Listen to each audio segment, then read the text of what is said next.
This is LBC from Global, leading Britain's conversation with James O'Brien. Flipping told you, didn't I? Keith, get the tin. Honestly, the way in which Donald Trump will conduct this war is to sow just complete and utter confusion. And by the way, I don't think it's a tactic. I used to think it was a tactic. I used to think it was a modus operandi. But I don't think he can operate in any different way. He is just entirely chaotic. And sadly, he's arrived in a position of prominence at a time in human history when many people are drawn to the chaos. Because I said to you, I think this time last week, that he would be so vague and so contradictory about what the aims of war were that he would claim victory even in the face of fairly epic and obvious failure. If I told you that The Guardian and the Daily Telegraph today make the same pun on the name of the Iran war, the American name of the Iran war. They've called it the Operation Epic Force. And the Guardian and the Telegraph, the polar opposites in many ways of political partisanship in this country, they both go for the same pun and call it Operation Epic Failure. They both moot the possibility, a very real possibility, if not the already apparent reality, that this is an obvious failure.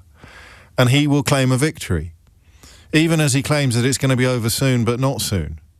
It's going to be a complete but not complete victory. There's going to be regime change but no regime change. There's going to be, there are weapons that need to be removed, but they haven't been removed. There weren't weapons that needed to be removed, but they have been removed. I could sit here for 20 minutes. Well, I think we both know I probably will. I could sit here for 20 minutes and list all of the obvious, self-contained contradictions. So within a moment of saying one thing, he will say another thing. There was a beautiful example, if beautiful is the right word. There is an example from yesterday's speech, yesterday's unprompted press conference, which was a masterclass in all of the things that I have described to you. All of the things that I've described to you since this started, since he became president, really. But since this latest term began, all of the things I've described to you, the shillying and the shallying, the reversal and the ferreting, the contradiction and the confusion, all of it is on full display. So yesterday, when he was speaking about an attack on a school in Iran, the bombing of a school, a girls' school in Iran, he moved in the space of a single moment from lying from one lie to another, but both lies were contradictory. It's impossible to exaggerate how significant this is. So he tells a lie about the Tomahawk missiles that evidence now shows 99.9% certainty, and there's always room for doubt, don't forget, came from US fighter jets, US aeroplanes, gets picked up on it by a journalist and tells a different lie. Have we got both lies ready? Because I just think sometimes I worry that I'm the only person pointing this out, or I worry that I'm the only person noticing this, because I look at the rest of the media and they haven't even mentioned the YouGov polling on where the British public stands on this war. Did you know, because I can think off the top of my head of half a dozen people who won't have told you yet, that the opposition to US military action is up by 10 points in a week, standing at a frankly extraordinary 59% of people polled say they are opposed to the military action undertaken by the United States. So the whole shebang, regardless of the UK involvement, we are in numbers that have not been seen in a very long time, united in our opposition to the whole project. But, of course, because we live in a country where public discourse is defined by the terminally wrong, the cheerleaders for the four donkeys of the Cripocalypse, Brexit, Boris Johnson, Liz Truss, austerity, and latterly, of course, the fifth member of that hideous troop, Donald Trump, being wrong about all of those things, hideously, catastrophically, nation-damagingly wrong about all of those things. What do next? They cash their check and move on to the next thing that they're wrong about. It is, it's odd, really. I could be very what's the word that I want? Disconsolate about it. And I am until I start talking to you. As soon as I start talking to you in the morning, I actually begin to feel rather better about things. For example, you help me. Jane was in touch on Blue Sky with some quotes from Jonathan Swift that must be, 300 or 400 years old, describing almost perfectly the kind of politics that Donald Trump represents. There's something reassuring in knowing that this nonsense has happened before. There's something reassuring about the cyclical nature of history. The good rise, the good fall, the mad rise, the mad fall. It has happened before and it's never over. It's despite the best efforts of the historian Francis Fukuyama, history is never over. It sometimes just involves the really, really bad stuff going into hibernation for a while. Well, it's not in hibernation now. Anyway, look, just before I forget, here is an example. So a girls' school in Iran was bombed very early on in the war by the Americans. This is Donald Trump talking about it a minute before he said something else. Missile strike and a Tomahawk missile likely destroyed that Iranian girls' school. So will the U.S. accept any responsibility? Well, I haven't seen it, and I will say that the Tomahawk, which is one of the most powerful weapons around, is used by, is sold and used by other countries, you know that. And whether it's Iran, who also has some Tomahawks, I wish they had more, but whether it's Iran or somebody else, the fact that a Tomahawk is very generic, it's sold to other countries, but that's being investigated right now.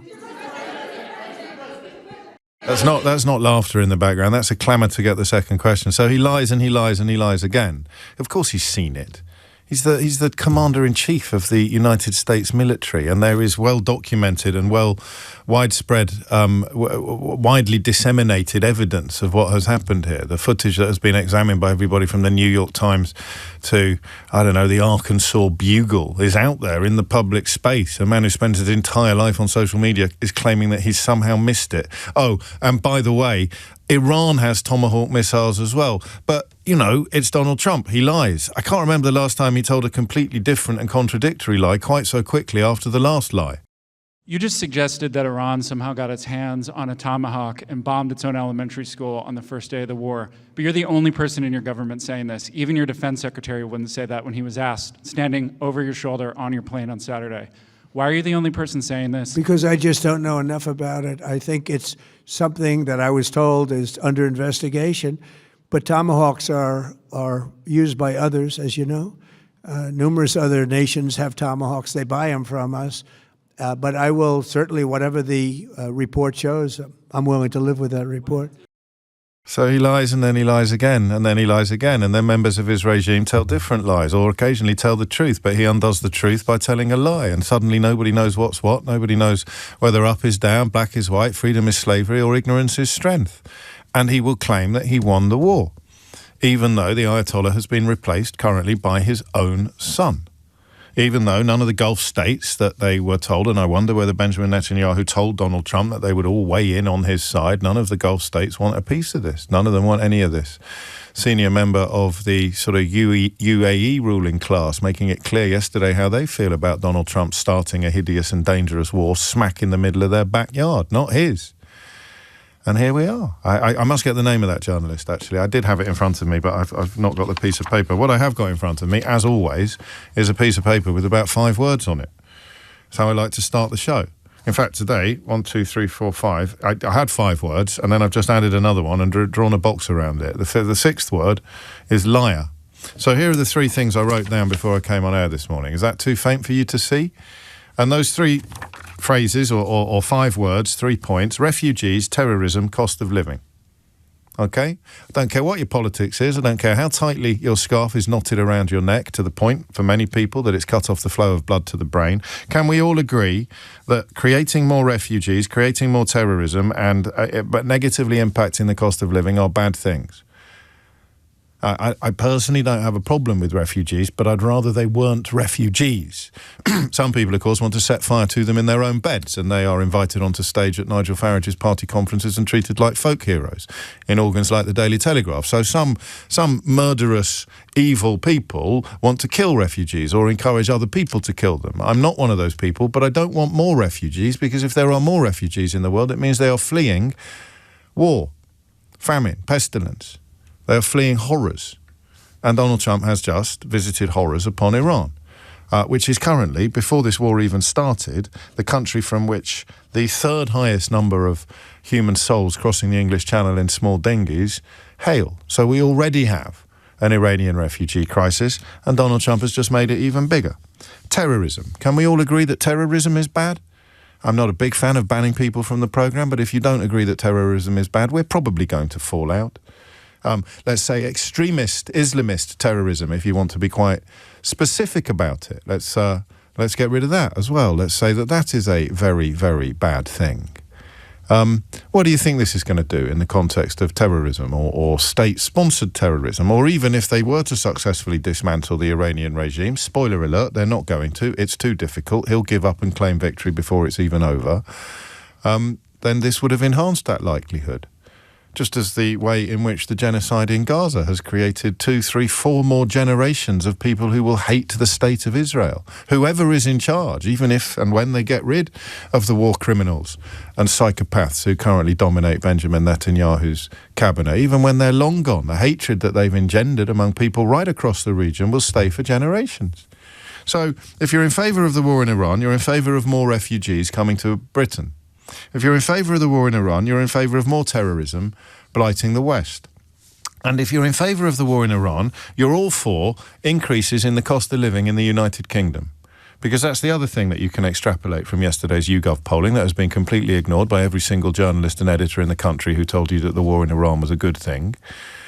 Everybody knows that it's going to have a negative effect on our cost of living. If you have your oil delivered, and we used to, when I lived on a farm in Worcestershire, we had our oil delivered.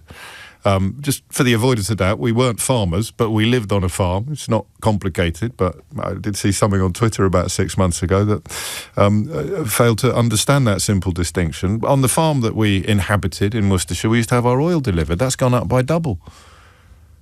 More in some cases. Cost of living will go up. Some people are responding to the fact that our reliance upon fossil fuels makes us incredibly vulnerable at this point in a historical cycle by claiming that we should be more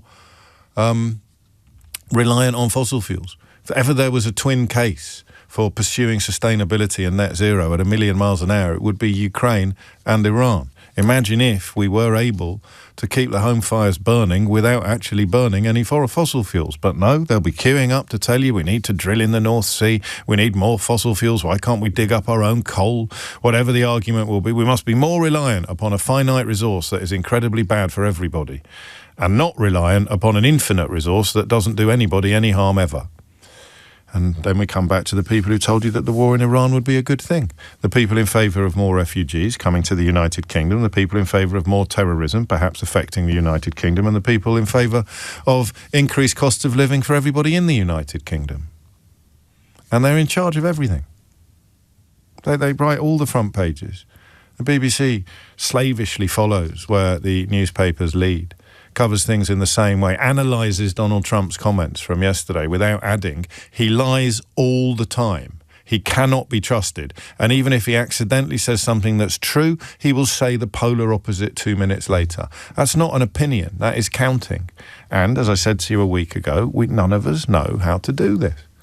None of us know how to report upon something so obviously unreliable, so profoundly fraudulent, so utterly, utterly dishonest. How do you report on someone? Imagine if it was a football commentator telling you that a goal had been scored when it hadn't. How do you report on that game if you're relying upon that football commentator's analysis? Oh, it's 3-0 to the Reds, but the Blues just scored 5 goals. It's 3-0 to the Reds. Well, I haven't seen it. Well, we're having an inquiry. Well, if it turns out that the Blues are 5-0 up, then I will go, I can live with that report. Lie, lie, lie, lie, lie. And this, of course, is so obvious. This is so clear. This is undeniable. This is irrefutable. The British public, despite being so poorly served by the Fourth Estate, by various journalists and broadcasters who have been feeding them lies, poison and nonsense now for the best part of 3 decades, the British public this time saw through it. Because the polling is absolutely extraordinary. Would you like a little giggle as we survey incredibly serious territory? Since Kemi Badenoch came out squarely in favour of more war, Conservative supporters have turned against the war by a factor of 10. So Conservative support for this war has gone down by 10 points since Kemi Badenoch started rattling her sabre, her Fisher-Price sabre, and banging her Tonka drum. Tonka don't make drums, do they? But I don't imagine Fisher-Price makes sabres either, but you take my point. So the British public, this time, has seen through it. Didn't see through Brexit, didn't see through Boris Johnson, didn't see through Liz Truss, didn't see through austerity. But the British public, the plurality of the British public, a significant majority of the British public want absolutely nothing to do with any of this. 60%, 59 to be precise, are opposed to the military action. 25% are in favour of it. And they are, of course, the people who will claim that they despise refugees, that they hate terrorism, and that it's all Labour's fault that the cost of living is coming down. Absolutely bonkers. So there are, once again, two questions that I need your help with this morning. Before that, the journalist who you heard, Sean McCreesh of the New York Times, was the one that hit him hardest in the second question, and Manu Raju of CNN made the original point. Great journalism. You can still do it if you can get into that big room, but you're not going to be getting into the kind of scenarios where they attack Volodymyr Zelensky. So there are still good journalists out there in this country and in the United States of America, and goodness knows we need to look after them. Because this time, the bad journalists have not succeeded. The bad politicians have not prevailed. The British public has not bought it. They won't be fooled again until, of course, we are. And that's what I want to know. I want to know why. Why on this one, and to a lesser extent on the genocide in Gaza, which again you would not know public opinion on from looking at any newspapers or most broadcast platforms. Why on this issue have the massed ranks of the marriage between right-wing media and right-wing politicians, why has it failed so completely? Even as they parked their metaphorical tanks on the lawn, the numbers supporting this war have gone down. Even as Kemi Badenoch did a tour of all the television studios shortly after giving herself an inspirational pep talk in the mirror in the ladies' toilet, the support for the war went down. The Daily Mail came out all guns blazing and support for the war went down. The Daily Telegraph described it as a national necessity and Keir Starmer's failure to get involved as a national shame, and support for the war went down. Dick by name Little John in the Daily Mail described it as the thing that made him more ashamed to be British than anything that has ever gone on before, up to and including the time that he based his views on what the country was like on a 25-year-old episode of The Bill. And support for the war went down. So they've tried everything. They've launched everything. They've pulled every lever. They've nudged every... well, you can't nudge focus groups, but they've co-opted every op-ed page. They've written every headline. They have tried absolutely everything. And it has failed on a scale I can't remember seeing before in Britain. Certainly not in Brexit Britain. I can't remember seeing all of the usual suspects, all of the usual engines of corruption and destruction and nation-damaging idiocy. I can't remember seeing them all fail so completely. And I want you to tell me why. I want you to tell me two things today. Why? And I worry as I get older that I'm becoming less mellow. In some ways I'm becoming more mellow, but I no longer worry about using words that you might find offensive. They are idiots. They are murderous idiots, the people that have been calling for more war. They are measurably stupid. They are ignorant of everything from what happened in Iraq right through to the Chilcot inquiry and the 10 points that emerged from that as things you must do before going to war. And guess what? I've got it laminated. If you weren't listening yesterday, you'd probably think I've gone even madder than usual. But I've actually got it laminated. I've got the Chilcot checklist laminated within 24 hours of asking for it. This is what Emily Maitlis feels like every day in this building. She asks for something and it happens. And if you don't believe me and you're listening on the radio, that is the sound. What's the noun for something that's been laminated, Keith? Laminant? Is it a laminant? Anyway, that is the sound of a laminated document. Children. And they're ignoring that as well. So, question number one. Why? 0345 60 60973 are the British public, why have the British public seen through this one? when they haven't seen through the previous 5. 0345 6060973.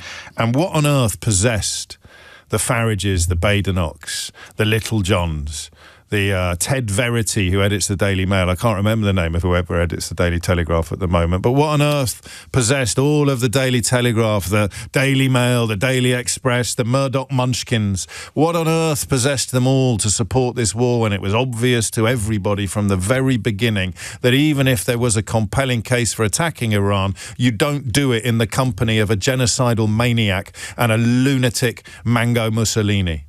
0345 6060 973 is the number you need to tell me one or two of two things. Why has the British public got it right this time? 0345 6060 973. And why did the massed ranks of cheerleaders for the 4 donkeys of the Crepopolis decide to back this madness at this time, led by this sociopath? Hit the numbers now. You will get through. James O'Brien on LBC. I remember the moment. It was Monday or Tuesday of last week. And listen, I love it when it happens. I love it more when you do it to me, okay?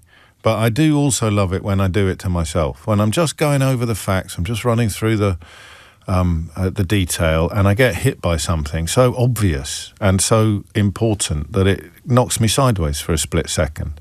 And it was live on the programme, wasn't it? A week ago. It was last Monday or Tuesday. We simply clocked. I clocked, and you probably beat me to it, to be fair, but I did it in real time, live on the radio. That's why we'll never know.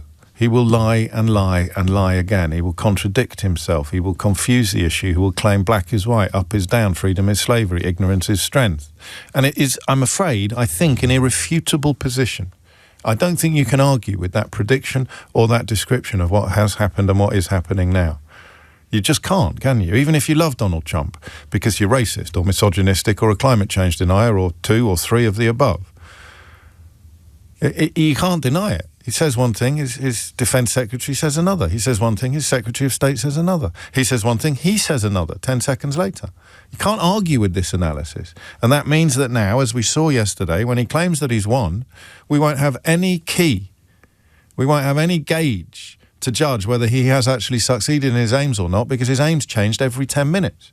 And when that penny dropped, I don't know, it felt like a strangely liberating moment. So why have the British public seen through these lies, and what on earth possessed the people all over the UK media and the UK political establishment who supported this nonsense from the start? And, of course, don't forget, wanted Keir Starmer to get in there with Donald Trump and Benjamin Netanyahu.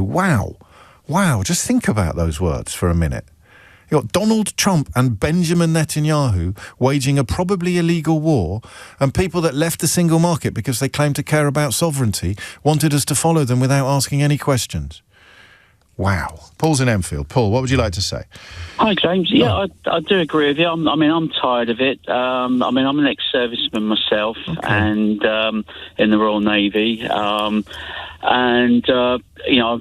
be completely honest with you. I certainly haven't voted for Keir Starmer, but I think, he has got it right on this occasion. And I think people are disillusioned with what comes out of politicians' mouths most of the time.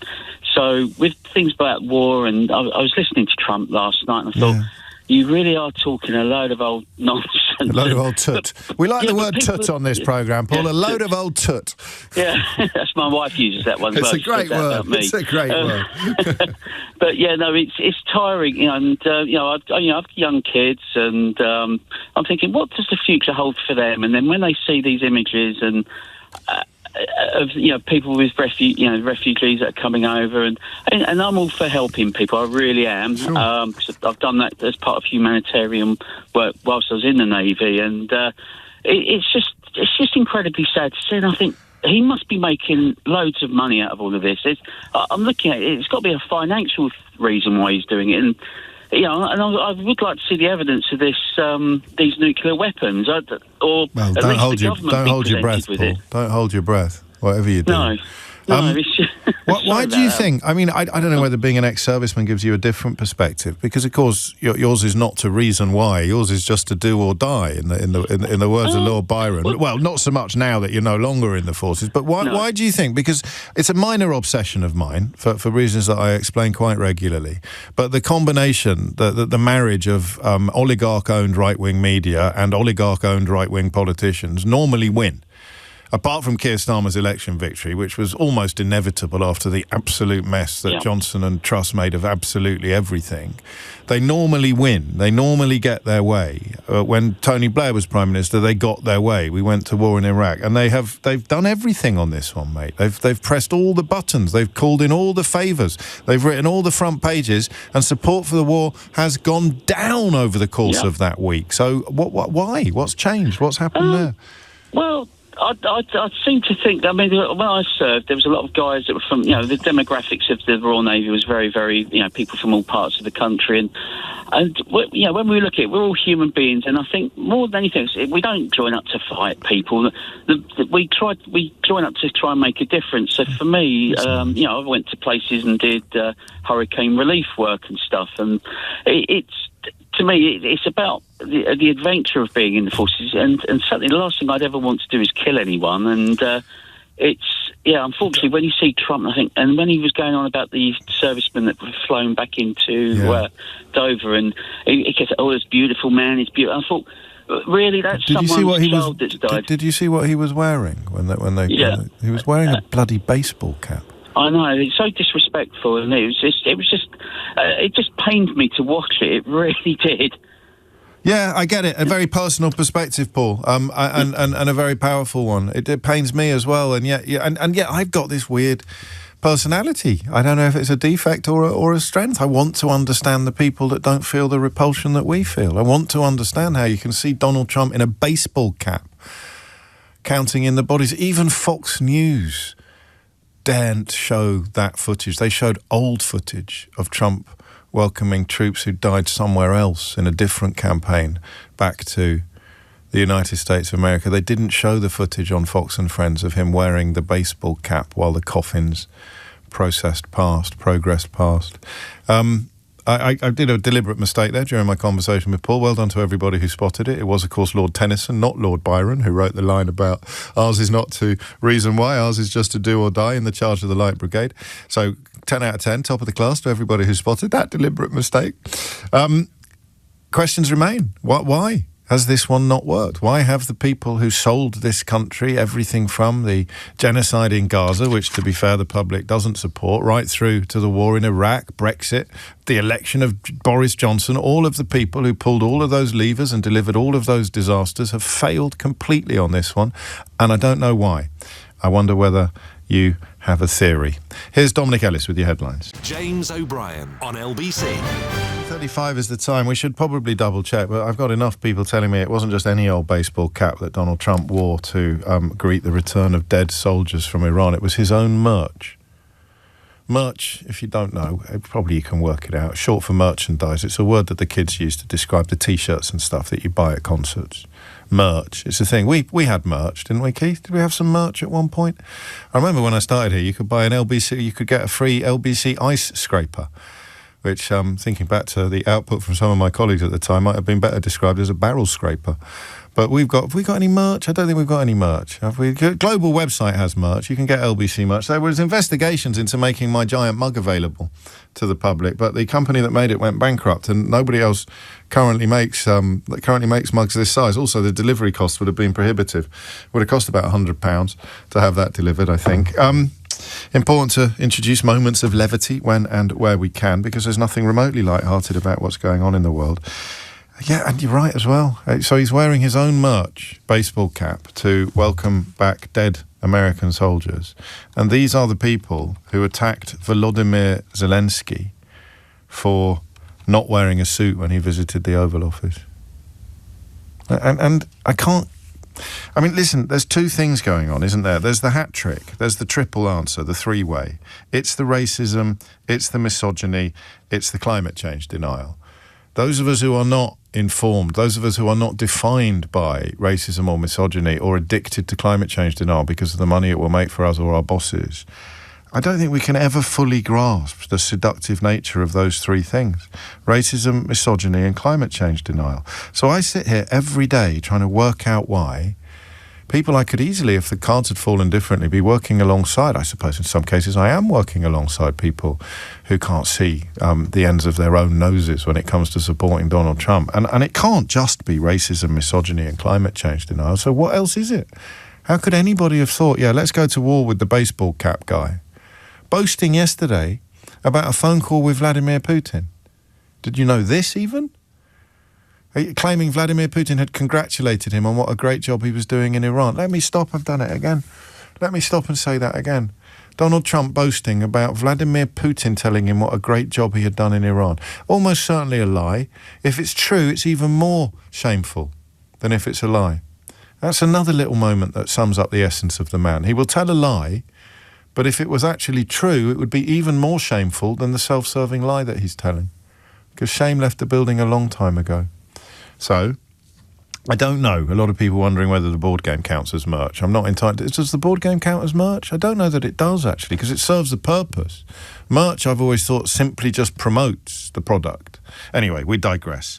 Racism, misogyny, climate change, refugees, terrorism, cost of living. So the more you love the first three, the racism, the misogyny, the climate change, the more likely you are to be supporting Donald Trump's war, which means the more supportive and encouraging you are of more refugees, more terrorism, and more cost of living crisis. Which is why the YouGov polling showing that the British public wants nothing to do with this madness is absent from almost all of your right-wing newspapers and will not be mentioned anytime soon by the likes of Kemi Badenoch and Nigel Farage. Dan's in Amersham. Dan, what's going on? Morning, James. Hello. So a couple of points for you. So I think Keir Starmer is playing it right, and I think support for going to war with Iraq could be explained. Sorry, yeah, with Iran by bit late position. for Iraq. We did that on yesterday's show. But we do remember, right? We do remember. You're right, we do. I've even got it laminated. We do have lessons learned, and I think there are a lot of people who are sort of looking at oil prices, inflation coming, and I think there's a lot of people in this country that want to sort out our land first. I think that's going on. Well, I mean, you're probably right, but remember how keen we were to support the Ukrainian people against the illegal Russian invasion. So, I mean, it doesn't always trump everything, pardon the pun, does it? The sort of sort our own house out first. If a war is obviously just, if it's a war of resistance against a murderous dictator, I like to think the British people would put up with a little bit of discomfort, or even quite a lot of discomfort, to side with good against evil. But no one is really describing this war as good against evil. No, I think just on that point, mainland Europe, we remember obviously the Second World War, yes, etc. So I think that's also deep in the psyche. There's a second point I wanted to make, which might be it's just a thought I had. Yeah, go on. I think you may find some of our population that lean more towards the far right actually thinking through, do you know what, this war's going to lead to more immigrants on boats, and maybe that's another factor. So they want that. They don't want that. Oh, because I think someone like Farage, I mean, I don't want to credit him with too much intelligence, but he might welcome that. Remember what he does with the posters. I remember on the morning that Joe Cox was assassinated by a white supremacist terrorist, Farage unveiled a poster with Nazi echoes of foreign-looking people snaking across European land in a massive queue, and that he used it to win votes. He used it to frighten people. So if the boat stopped tomorrow, Farage would be absolutely screwed, mate. Yeah, no, I agree. So why does he want a war in Iran? Because he wants more. To spin that agenda. Yeah, he wants to spin that agenda. But I think some of the people that are leaning towards voting reform are actually looking at it going, do you know what? This war's just going to lead to more people coming over. And are they bright enough, and I mean that genuinely, I'm not being rude, or if I am being rude, I'm being intentionally rude. Are they bright enough to realise that their hero is calling for a policy that would create more of the refugees that they all want to kill in their beds? I think certainly some absolutely would be thinking that way, and they're not necessarily going to buy the spin. And there's quite a lot out there on social media with the left attacking on this particular line, and I think it's absolutely valid. And I think any inquiring mind. Well, I don't generally think of reform supporters and inquiring minds in the same breath, but that may be a me problem, because I mean the figures are pretty stark. strongly support or somewhat support, if you are a reform voter, you are so out of touch with the rest of the country.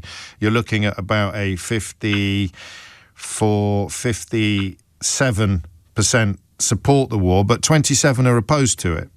27% of reform voters are opposed to it. So those are the people that you're talking about, the ones that maybe are bright enough to realise they're going to be causing another refugee crisis by doing what their hero wants them to do. But by party, the other numbers absolutely dwarf the reform numbers. Even the Tories only strongly supported at 14%, and reform come in at 28%.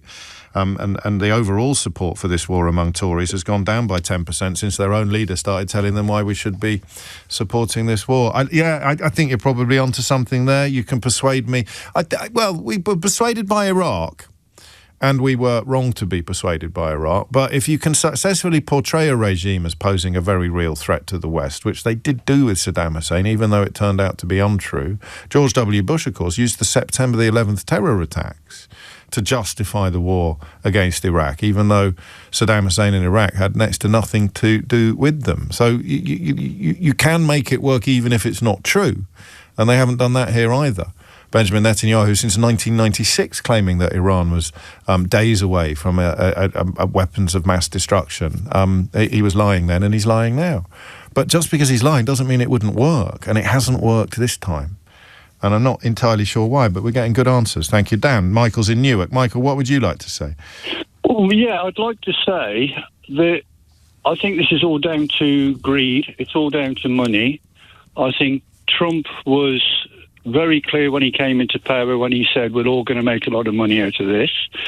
He used Elon Musk as part of his team, one of the richest men in the world. And as I was saying to your colleague, I was in Brighton over the weekend. Oh, yeah. Probably one of the most diverse towns, cities that you will ever go to. Yes. We all know it's got a big LGBT community. There are a lot of Eastern Europeans. There are a lot of Asians. There are a lot of all races and all creeds, all colours. And everybody was just getting on with their life. It was brilliant. A lesson to us all. Heston Blumenthal making a similar point on Question Time last week, actually. And of course, our discourse is dominated by people that would seek to divide and do the opposite of what you describe. And my mystery this morning, really, Michael, is why it's not working this time. Because it's worked all, and it will work again in the future. Don't sadly, don't break out the champagne just yet. We'll be back to biting chunks out of each other, and Farage's mates will be calling for refugees to be burned in their beds and telling various lies and probably taking bribes from Kremlin stooges like his old best mate Nathan Gill did. We will reverse again, but so why didn't this one work? Why has it not worked this time? I think a comment you made about Trump wearing his own merch. Yeah. It's him. People realise he's in it for the money. It's him. It's not the war, it's not the cause, it's not the detail, it's him. We cannot staple ourselves to him. I don't know whether this is true, but somebody reckoned that his son bought £300 million worth of oil 2 days before the war started. That's the youngest son. That's Barron Trump. It looked to me like a dodgy kind of internet statement, that. And if it was even true, I don't think we would know about it. But Tom Kerridge, not Heston Blumenthal. Flipping heck. What a show. I've got Tennyson and Byron mixed up, and I just got Heston Blumenthal mixed up with my mate Tom Kerridge. Sorry, Tom. It was Tom Kerridge on Question Time who was making the points that Michael was making. I'm pretty sure that Barron Trump thing isn't true, but I would look at crypto more than anything else when it comes to the ways in which these people are going to enrich themselves, either legally or illegally, in the context of geopolitics. And of course, it is crypto that Nigel Farage has just invested £285,000 in, a firm that's headed up by Kwasi Kwarteng, while taking enormous donations from a bloke whose enormous fortune hinges largely upon cryptocurrency. As I said, legally or illegally, and in this case, I'm sure it's all absolutely legal. 10:46 is the time. Why is it working? Is it just Trump? Is Michael right? You see a bloke in a baseball... And in fact, I'm looking at the polling. support for this mad war among reform voters is completely out of kilter with the rest of the country, including whatever a Conservative voter is these days, whatever's left in that category. I suspect the numbers on approval for Donald Trump would look pretty similar. Can we see if we can find those? Do you find this stuff interesting, or is it just my anorak nature? I suspect support for Donald Trump, which is also hideously out of kilter among Nigel Farage's strange little followers, would be pretty close to support for the war, because they'll support him whatever he does. Why? Well, misogyny, racism, climate change denial. And they used to shout sovereignty, didn't they? But I don't know if you can shout sovereignty while also shouting, we must do whatever Donald Trump wants, no questions asked. I don't think you can do both, can you? Although he'll probably try. 10:47 is the time, and you are listening to James O'Brien on LBC. James O'Brien on LBC.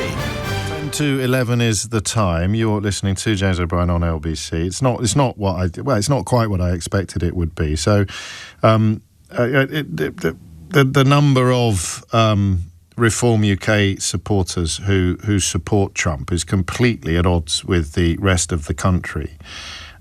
Massive outliers, but the numbers are not identical to the numbers of people supporting the war. So there are people supporting the war who are not necessarily Reform UK supporters, but we knew that at Kemi Badenoch. And also, if I were part of the Iranian diaspora, I'd probably be having second thoughts now. But one thing that was absolutely clear last week is that many members of the Iranian diaspora and many people still in Iran living in hideous circumstances under a murderous and oppressive regime, albeit one that is passionately supported by about 20% of the population, they would welcome an intervention whoever did it.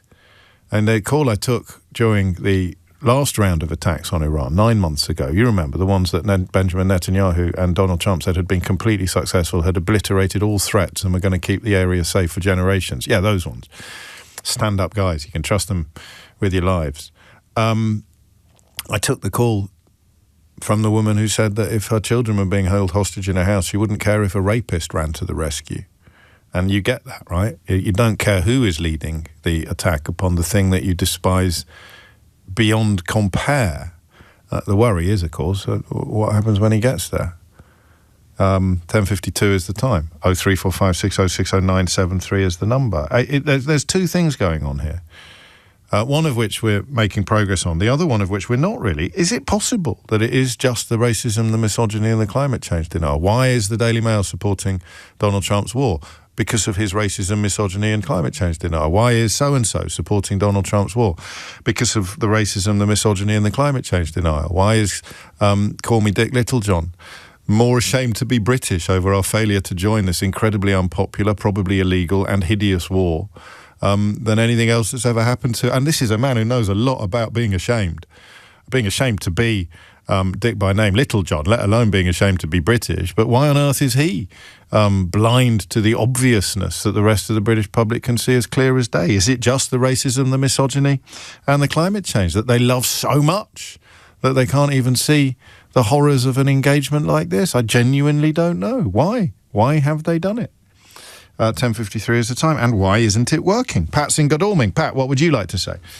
Morning, James. So Hello, the answer why it isn't working is that, simply put, those papers have just contradicted themselves. So they've spent decades telling us Tony Blair was the worst British Prime Minister ever because he supported the war in Iraq, that it was an illegal war. Yes. And now, 2 weeks ago, they've come forward saying we must immediately support this illegal war. And people are just going, well, you can't have one and the other. After 20-odd years of telling us one thing, now you're telling us completely the opposite. I mean, it gets better.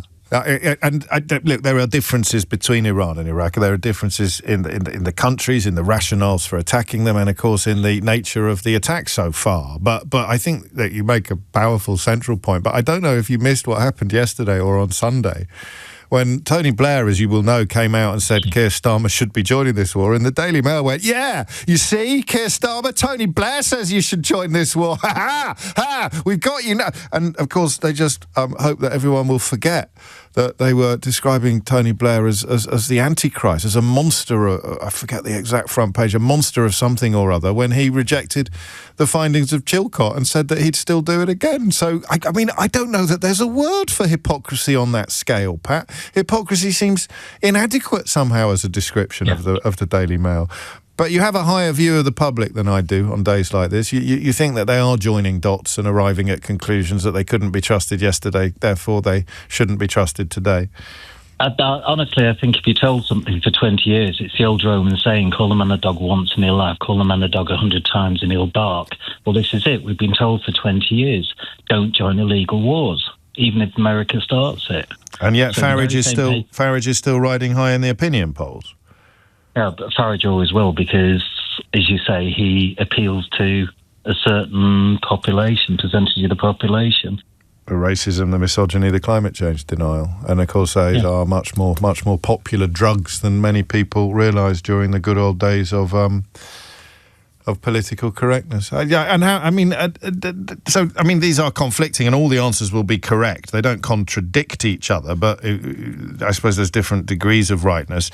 How much about the identity of the two men leading the war, either Trump or Netanyahu or both of them, will just prompt most decent people in this country to conclude that even if the war were just, which it isn't, we shouldn't be getting involved with these two characters on any level whatsoever?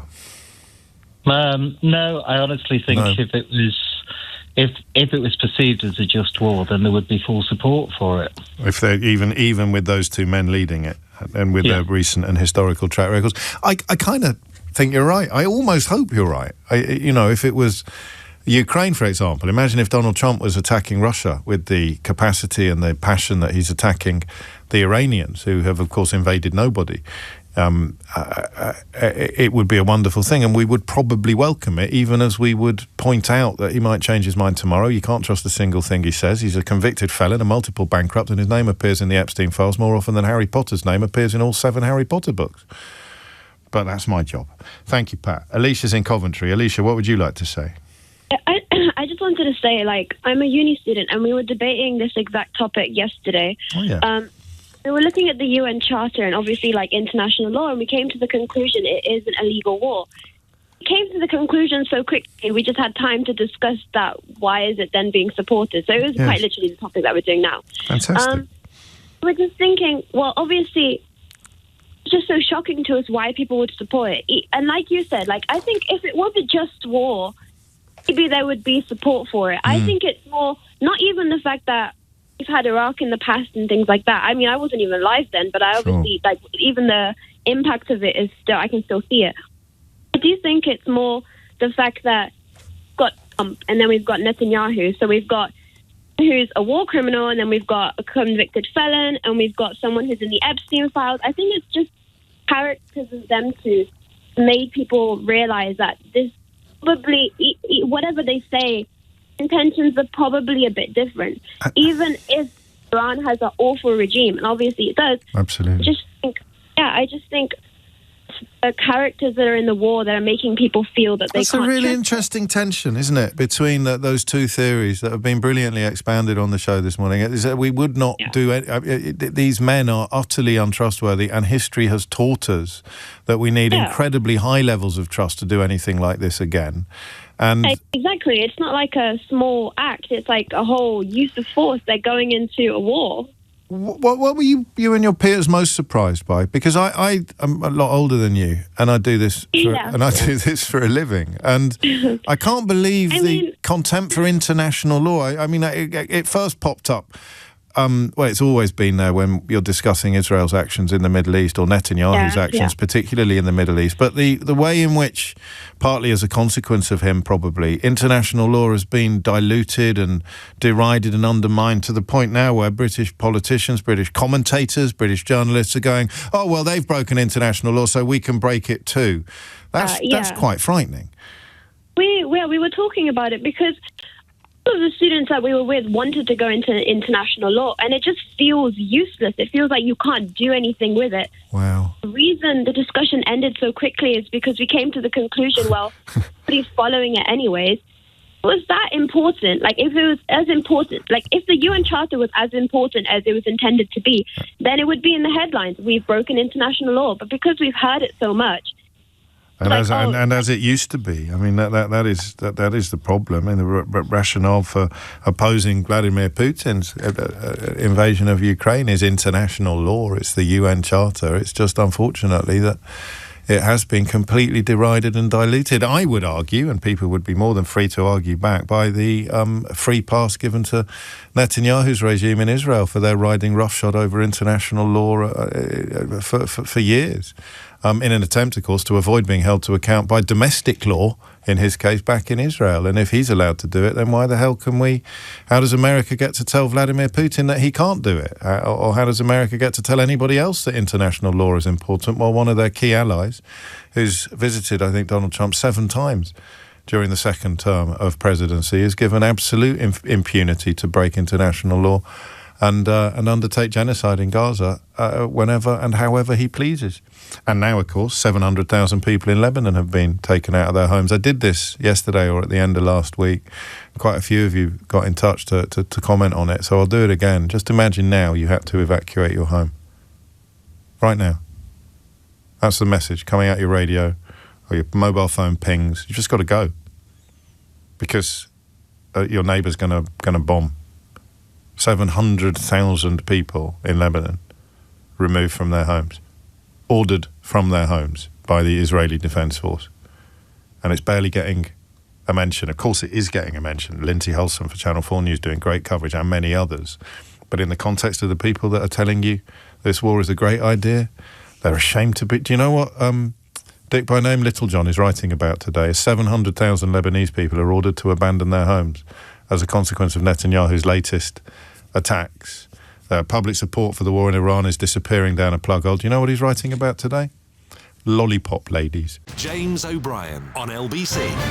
It's 5 minutes after 11. Here's the thing, and I don't know whether you picked up on this. I was asking 2 questions in the last hour. Sometimes I do unconscious emphasis. Like I'll lean into one question more than I lean into the other, and as a consequence of that, you will focus almost exclusively on the question I'm leaning into. I don't think I did that in the last hour. I wanted to have answers to both questions, but I don't think we got any answers to the second question, did we?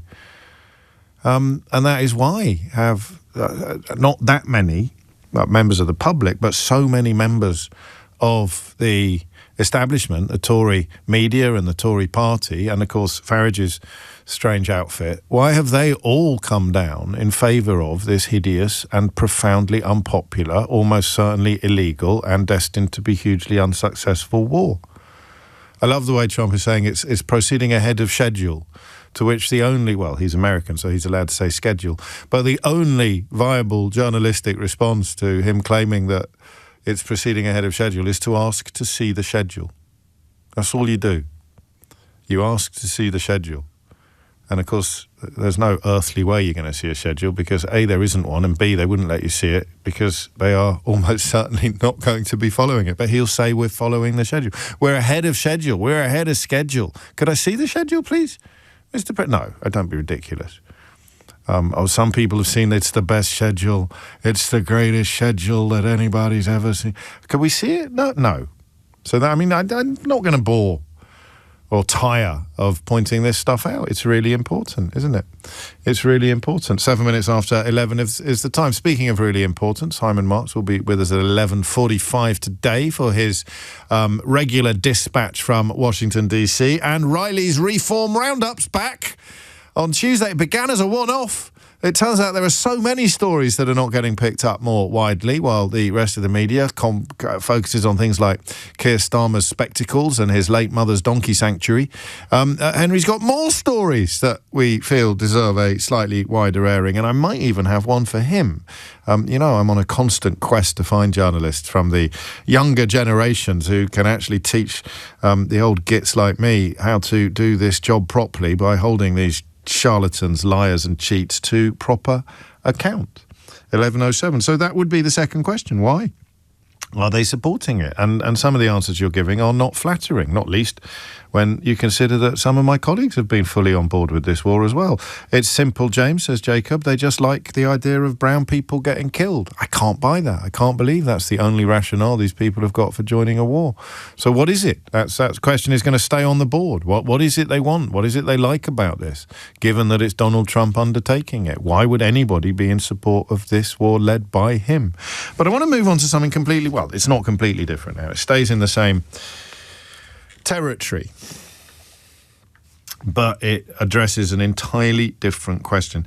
And this is a much simpler phone-in in many ways than the last hour. It is not a question that demands great understanding or even knowledge, and that can sometimes be quite a good thing. I'm really interested in your opinion. Now, as ever, I'm more interested in the reasoning behind your opinion than I am in your opinion.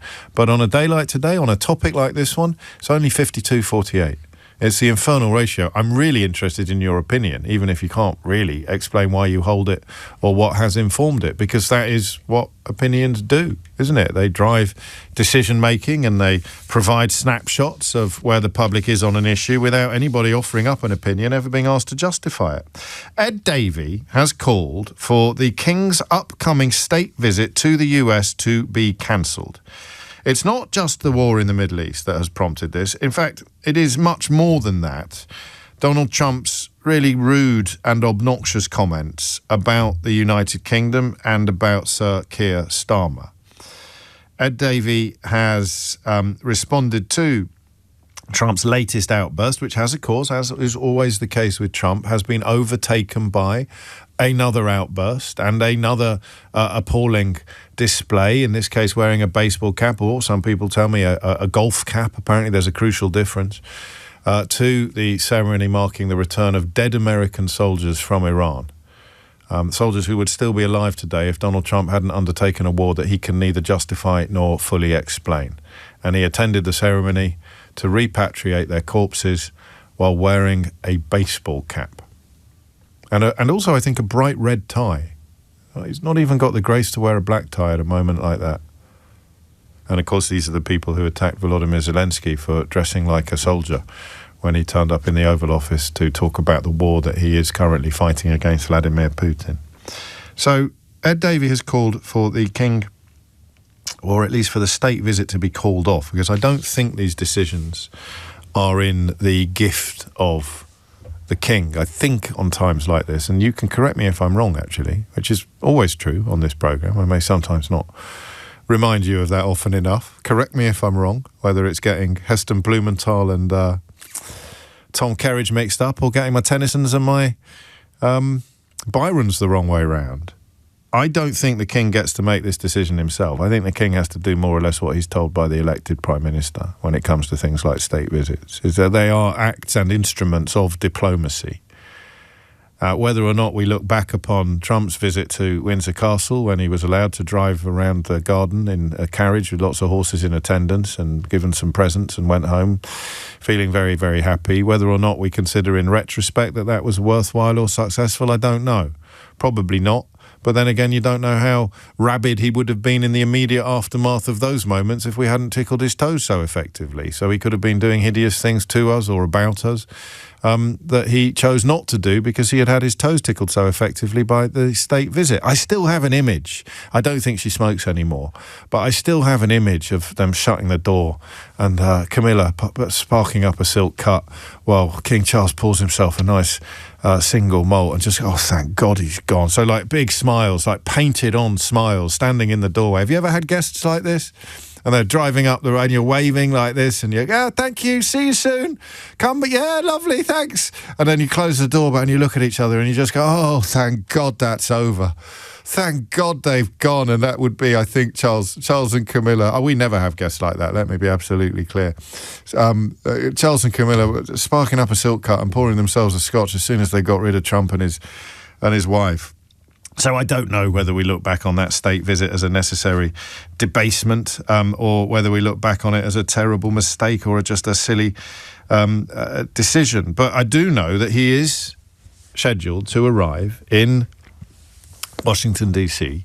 next month. Not next year, next month. And he is currently being treated for cancer, as we know. I don't think it would be in any way appropriate for you to make light of that or to include that in any Republican or anti-royal sentiment. It is a humane response to somebody who is being treated for cancer to point out that it will have depleted his energy reserves, and he is an already old man, which opens up the possibility of, to coin a phrase, pulling a sickie. You know, if it was a knife edge, if his health was creating a knife edge regarding the question of whether or not he should go, I would completely forgive him. In fact, were I his friend or his advisor, I would probably encourage him to let it be known that he is not well enough to travel to Washington, D.C., whether it was true or not. That is option number one. We should write down these options. So, and I'm going to invite you to ring in and tell me which option you prefer. So option number one will be pull a sickie. But it's not entirely true. So we're not having an option that he is actually ill and therefore can't go. These are, should he do these things? Option number one, pull a sickie. Option number two is business as usual. Okay? So that is, the state visit goes ahead and King Charles behaves entirely as he would behave on a state visit to any other president at any other time. And that is option two. Option number three is call it out. I don't think he can do this, but he has been pretty courageous in the context of tradition and protocol in the past. I still think the Queen deliberately chose that hat when she was speaking to the House of Commons in the immediate aftermath of the ridiculous referendum that looked as if it had been designed with the EU flag in mind. It can't have been a coincidence, that, can it? But of course people on the other side of the argument had already lied about the Queen somehow supporting Brexit because, of course, at the time they were lying about absolutely everything. So could he call it out in some way? Let's call that the hat theory. So he could go, but do something that's sort of a bit like Damian Lewis in. It wasn't 24, was it? What was the one? What was the one Damian Lewis was in when he kind of played the soldier who got released and came back, and they thought Homeland. When he sort of sent a message, didn't he, by doing something with his fingers, and he gave an interview and he said he was actually doing the Match of the Day theme tune because he doesn't know Morse code or anything like that. But King Charles could send a coded message. There we go, coded message. So he goes to Washington, D.C. for the state visit, and he sends a coded message of disapproval to the watching world. I don't know what it would be. Hey, there you go. That's a phone-in, if ever there was one. Or at least a text, 84850. He sends a coded message to the rest of the world. And then, is that it? Are those the only options? So he pulls a sickie. He goes and behaves entirely normally. He goes and sends a coded message. Or he goes and... Oh, no, of course not. We've completely missed one. Or he announces that he can't go on principled grounds. He actually makes a statement of support for the United Kingdom and its democratically elected Prime Minister and says now would not be an appropriate time to break bread with an enemy of our interests and an obvious enemy of our government. You know? I like that one, actually. So a principled withdrawal. Those are your four options until you tell me that there are actually more on the table. And I want you to tell me which one you prefer and why. And I want you to ring in on all of them, okay? I want to get representatives of all four positions. It's not going to be one of those phone-ins where I beat you up if you haven't got all your ducks in a row or you can't justify your position. I just need one line of explanation. So King Charles is due to fly to Washington, D.C. next month for a full state visit with Donald Trump, a man who has attacked and insulted our country and our Prime Minister in terms the likes of which have never been seen before by a United States president. No matter, of course, that various quislings, Lord Haw-Haws and traitors are siding with Donald Trump against the British government, the question is, what should the King do? What should King Charles do? Should he A, pull a sickie? Should he B, conduct himself entirely as normal?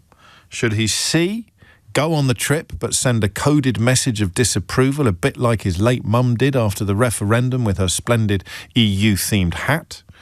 Or should he, D, actually pull out and announce that he's pulling out because Trump has behaved so appallingly?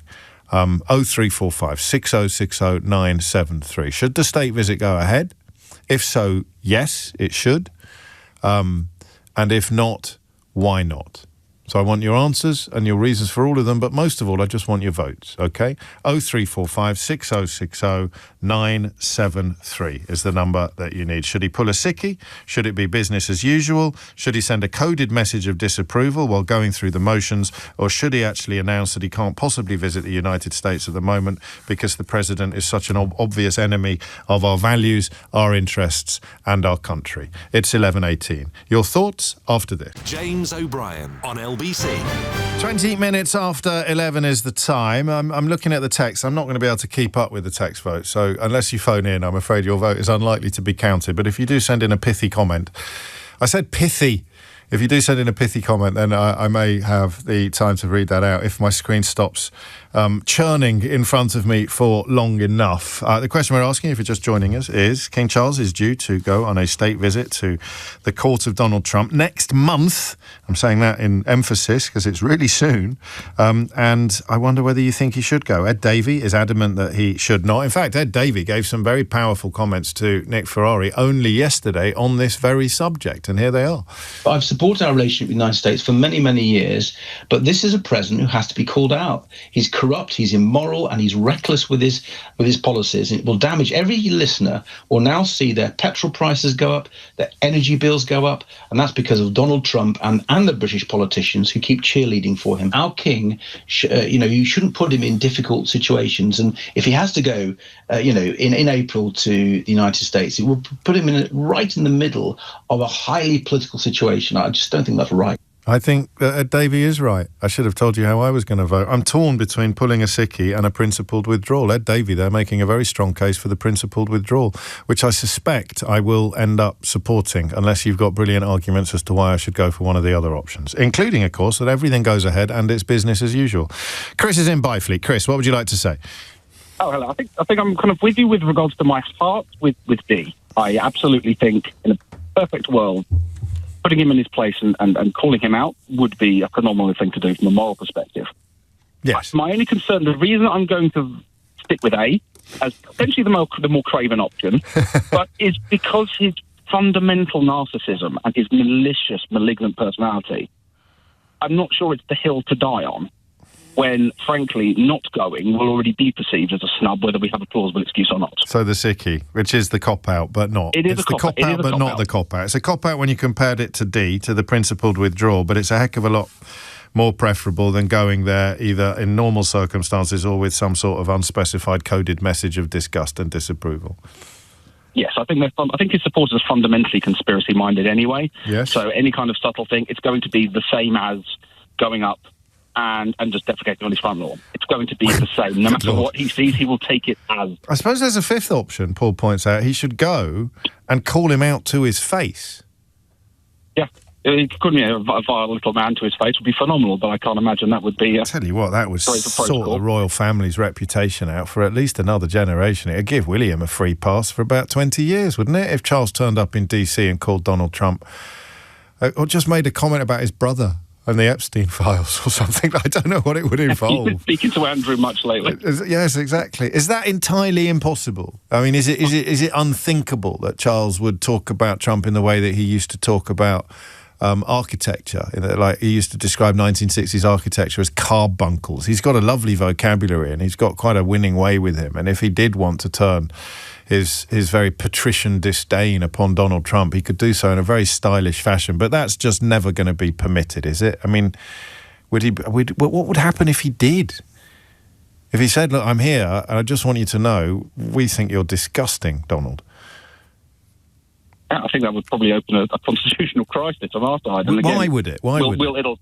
Ultimately, people have, on one hand, they like to have monarchs with principles, but at the same time, they'll see it as intervening in politics, and it could potentially cause further. Not supposed to intervene in politics. Blowback, yeah, even though right. I'm going to add it to the list, though. I'm going to add an option E, which is he goes and he doesn't do anything coded. He just makes it absolutely clear that he holds Donald Trump in exactly the disdain that everybody honest should do, because of what Ed Davey described as the corruption, the immorality, and if you don't care about those, then the recklessness with which he's going to treat our own cost of living. You can already see it, of course, in petrol prices. So there we go. So that's the first for just pull a sickie. The problem is, of course, if he does pull a sickie and it's real, we're all now going to think that it's not, aren't we? There's no earthly way we're going to go, oh, poor fella, he's not up to it. But I think it's a difference between what would you do if you were king and what would you do if you were his key advisor? If you were king, you'd probably want to go and do something, like stand up to him, or even send a coded message. Or actually, if you were king, you'd probably prefer all of them to business as usual. But if you were his advisor and he was adamant that he wasn't going to go, and your job is to minimise the diplomatic fallout, but it's also your job to maximise the royal family's reputation. So, this is a fascinating job. So on these scales, you've got minimise the diplomatic fallout, which would exist, but how big would it be and how much should we care?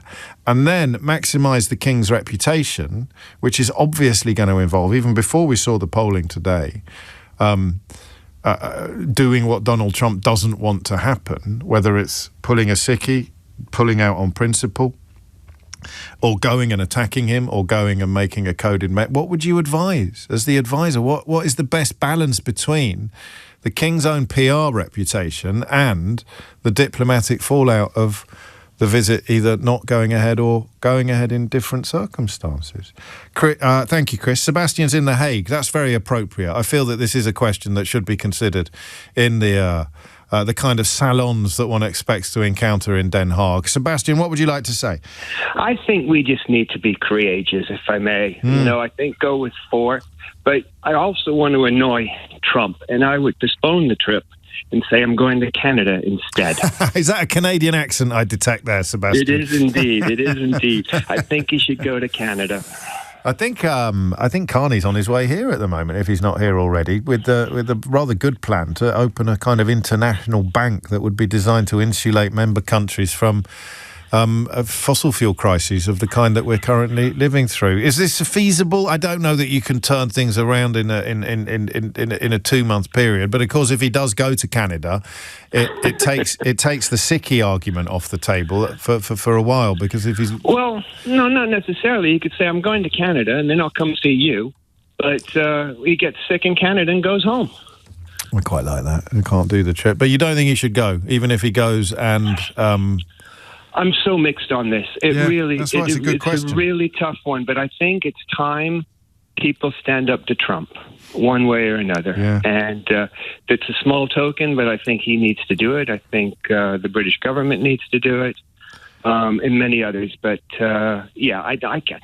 He can't go there. It's just not right. Listening to you say that out loud, I think I agree with. I wonder whether actually we're jumping the gun a bit, and circumstances are already pretty close to having made the entire trip impossible. Yeah, and it's just going to be propaganda for him, right?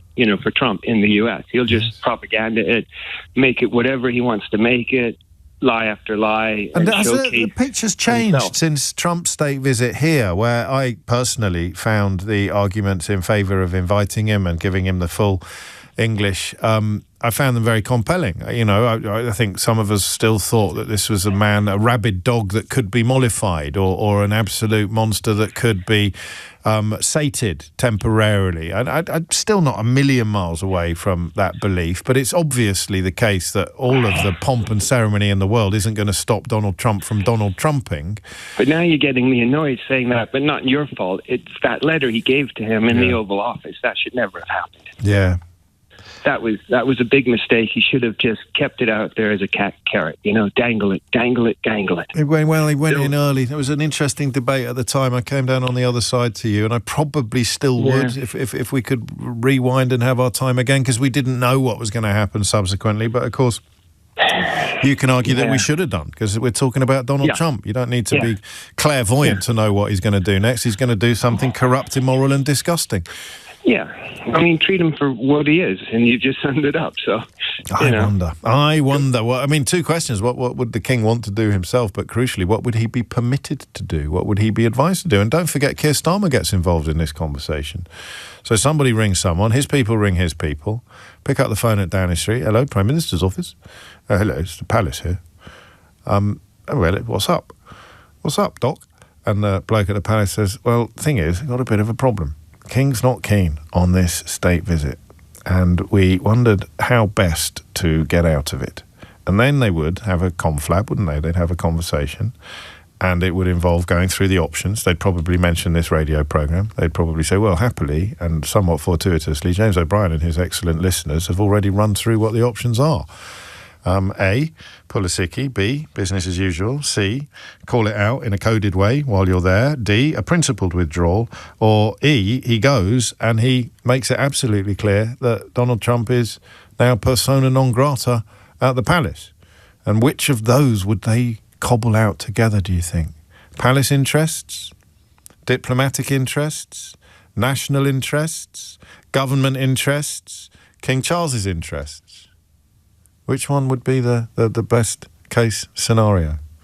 More of your thoughts after the headlines with Dominic Ellis. James O'Brien on LBC.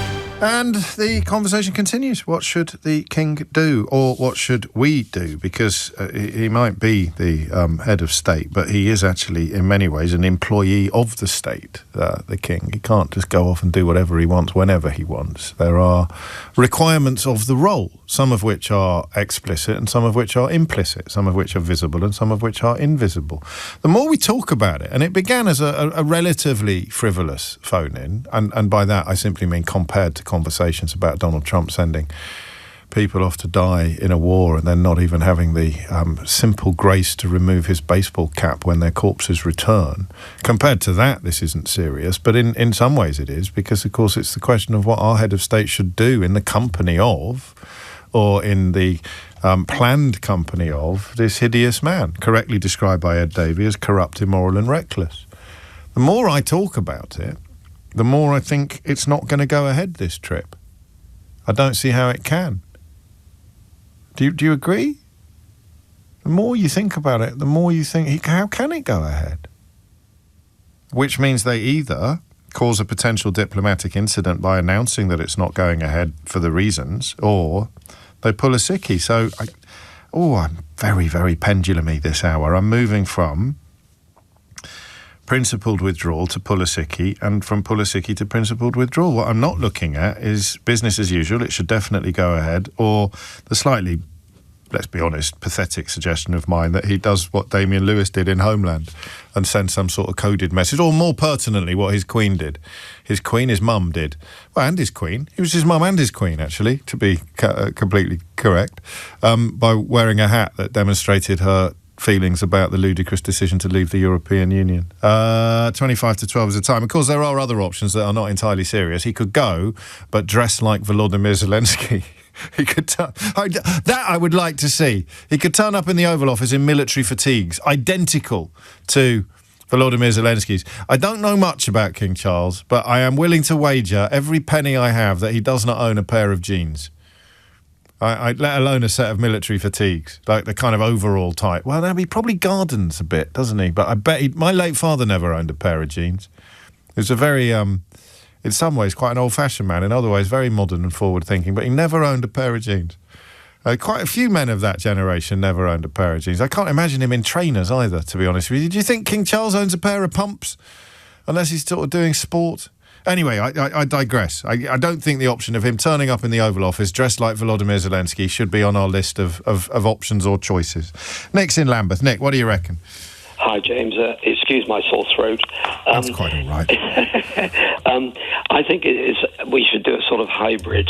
I think he should not go, but I think the apology or excuse he should put out should be coded. You use the word coded, saying normally he would love to help the United States, our old friend, celebrate their 250th anniversary of independence, but under current circumstances he feels the stress would be too great in his sick sick condition. Yeah, so it's a little bit of wiggle room there. Well, the current circumstances being the appalling president of the United States. But there's room for us to believe that what he actually means is the health. So that's what the code would be. The coded bit would be current circumstances. That's right. I like this. Have you worked in the diplomatic corps, Nick? You are in Lambeth. It's not a million miles away from the seats of power. Well, it is one seat of power, of course. No, I used to be a social worker. Okay. Oh, that'll do. Yes. So you have worked in the diplomatic corps then, just at street level rather than in the upper echelon. Alternatively, he could go with a dozen Afghan British veterans and introduce them one by one to President Trump. Gosh. And they could each tell them their story of their fighting on the front line. Oh, you remind us of two things that have been missing from my analysis so far. Yes. The first is, of course, that it is a visit to mark the 250th anniversary of American independence, although quite why we'd be celebrating that is beyond me. Yes. And the second bit is, we lost. And the second bit is that he insulted 457 or 454. There's some dispute about the final number, and I'm not entirely sure why. Right. But British military personnel that died in Afghanistan who were described essentially as cowards by Donald Trump in January of this year, just a couple of months ago. That's another reason why he can't go there and assume the position, isn't it? Well, I would love to see Trump being forced to shake the hands of people who actually had fought in the front line. Yeah. He probably would. He wouldn't go. He wouldn't attend a reception.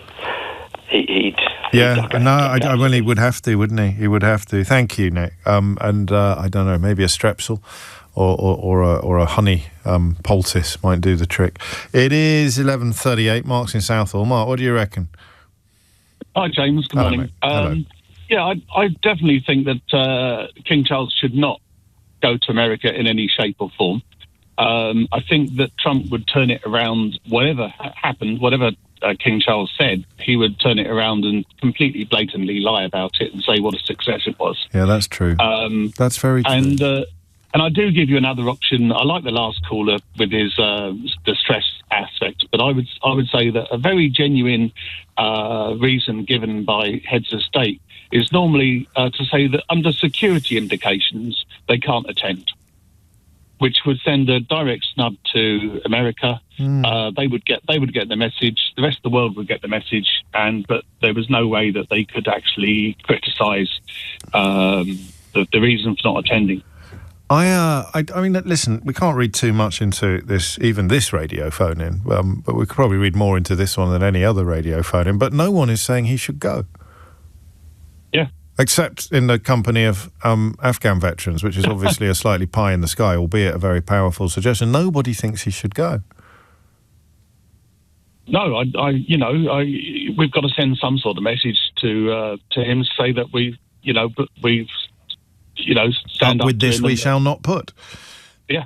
And of course he's suing the BBC for 10 billion quid as well while we're at it, which is our national broadcaster, for an edit of things that he actually said, just in a slightly different order, to paraphrase Eric Morecambe from the order in which he actually said them. Thank you. I think you're right. The idea that the diplomatic corps could kick in and it could be presented as one thing while everybody might know it was another, because if you expect the truth to land, then you're completely forgetting about the involvement of Donald Trump, who would... I mean, Donald Trump could conceivably claim that he had been, but we just didn't notice.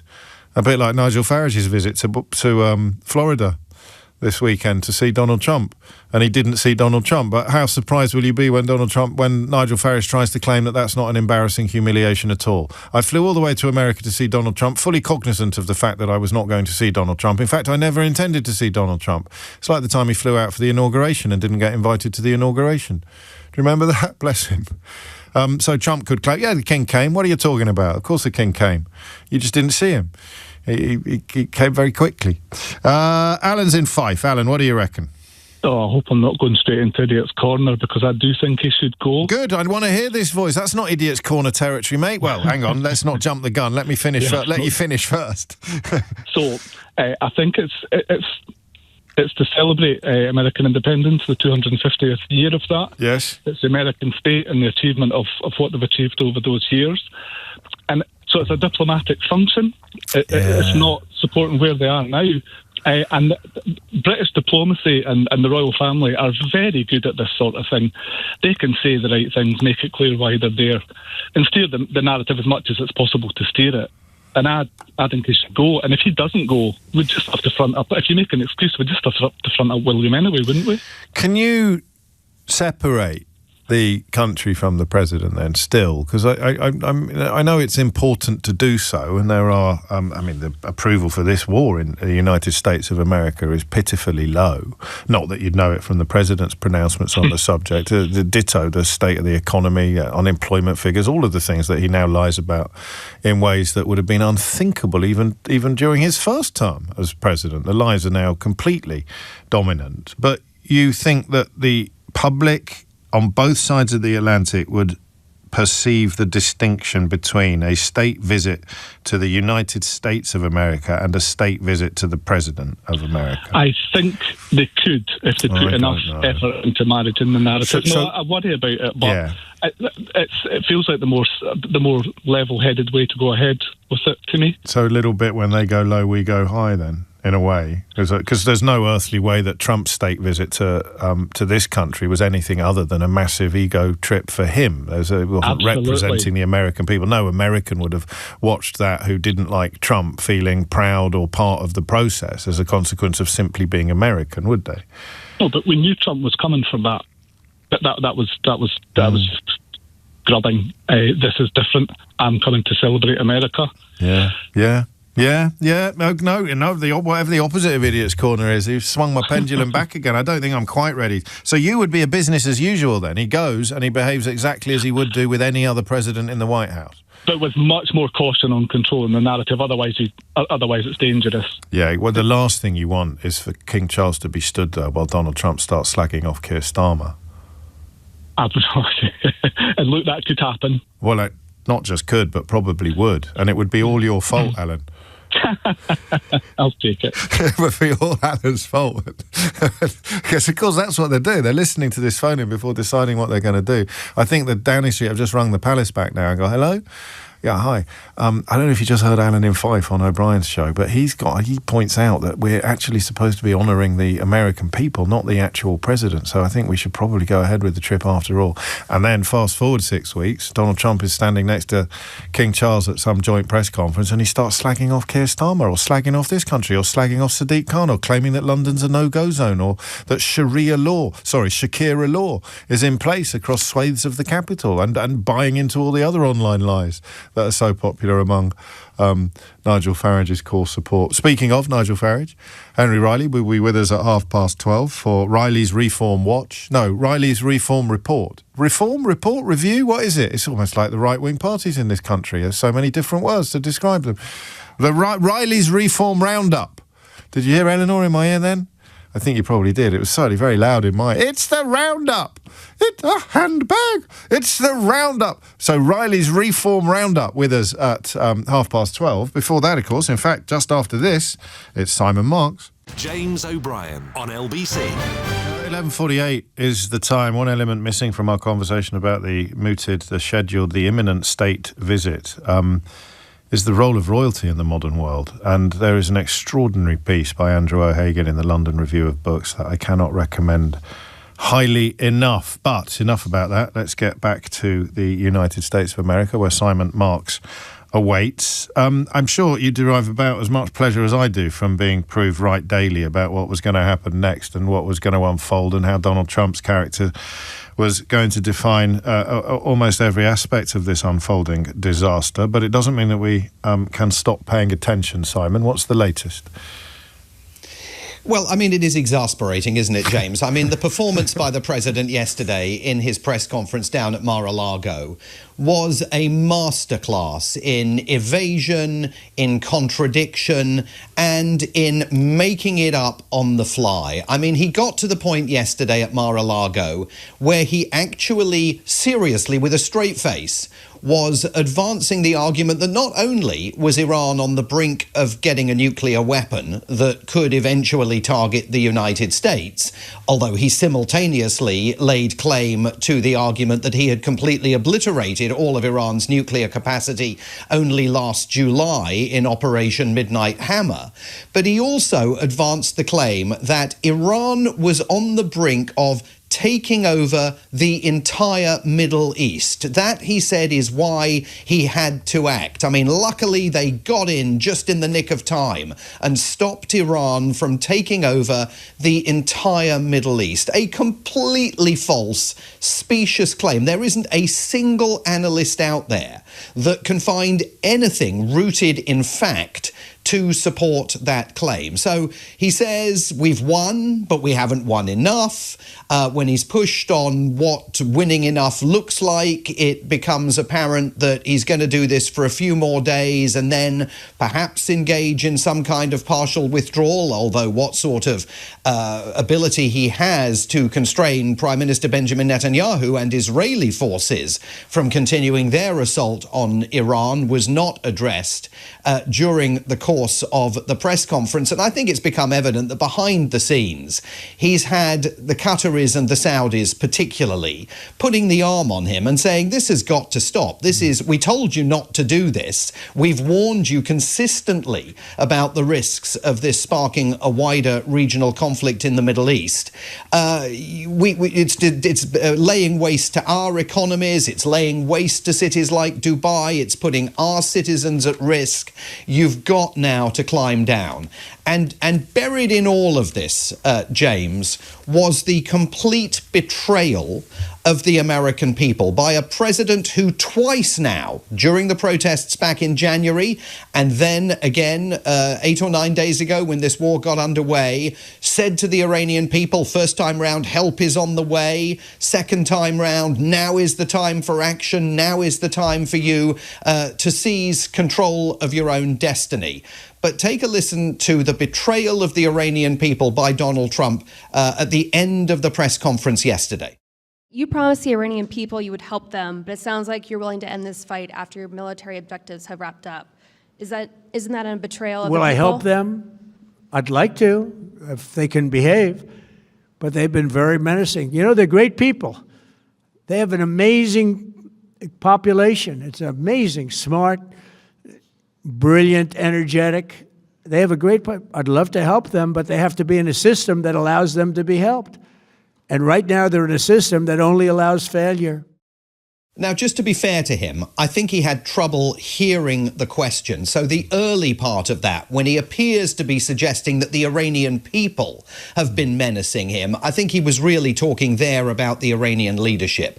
But as you head further down that answer, and he makes it clear that he can only help people who exist in a system where help is viable, and they unfortunately don't, that was absolutely pulling the rug out from beneath the Iranian people, for whom he's going to offer, it would seem, absolutely no assistance as he begins the process of wrapping this military campaign up. And of course, on both sides of the Atlantic, that means that the people who profess to be in favour of this action, because it would liberate the Iranian people or replace the regime or punish the human rights abuses and the years of oppression and suppression, with egg all over their faces. But it doesn't matter, because Donald Trump also gives them another reason why they should have supported the war in the first place, even though it completely contradicts the one that was given 10 minutes ago. But I think it's even more devastating for them than that, James, because again, in that press conference yesterday, he made it apparent that he's perfectly willing to carry on working and dealing with whatever is left of the regime. He doesn't much fancy Mojtaba Khamenei, the supreme leader's son, casting around looking for someone else to lead. But he again cited the example of Venezuela, where he says he's working with the woman he always refers to as Delcy Rodriguez, Maduro's number 2 in the old government, now running the show. And he thinks she's fabulous and we can just get stuff done with her. And, you know, the subtext of that message is we don't have to worry about elections and democracy and getting the Venezuelan people involved in this. I'm going to be the decider. He said that he and Benjamin Netanyahu mutually would decide when this was all going to wrap up, and that he must play a role personally in selecting the next Iranian leader. So this is not an Iranian democracy that he has any interest in fostering whatsoever. Yes, you're absolutely right, and I won't hold my breath for all the apologies and op-eds from all the people who insisted that this was a necessary corrective to the hideousness of the Iranian regime, because they were, at the time, completely ignoring the obvious reality of Donald Trump and what he was most likely to do. Does any of this, and this is a question I'm asking you for the 7 millionth time, does any of this matter in the context? I mean, his approval ratings are plummeting, aren't they? Unemployment figures are bad. Inflation, or at least the price of oil, is going to be going up, despite his attempts to calm things a bit yesterday, which were, a qualified success. Does any of it matter? Does anybody ever show signs of breaking ranks or pulling away from the Trump pantechnicon? Well, I think it matters in the sense that if he thought this was going to be a cakewalk and he thought that this was going to turn his fortunes around for the midterms, that certainly hasn't played out. And indeed, yesterday in that press conference, we went back to the whole issue of election interference and his argument that mail-in voting is a fraud. I mean, he's definitely returning to all of that very, very soon as an issue. He was actually, on a very rare occasion, held to account over the Tomahawk missile strike on the school in Iran that kicked this conflict off, leading to at least 165 deaths, mostly of school children, many of them girls. And he faced this question from a New York Times journalist.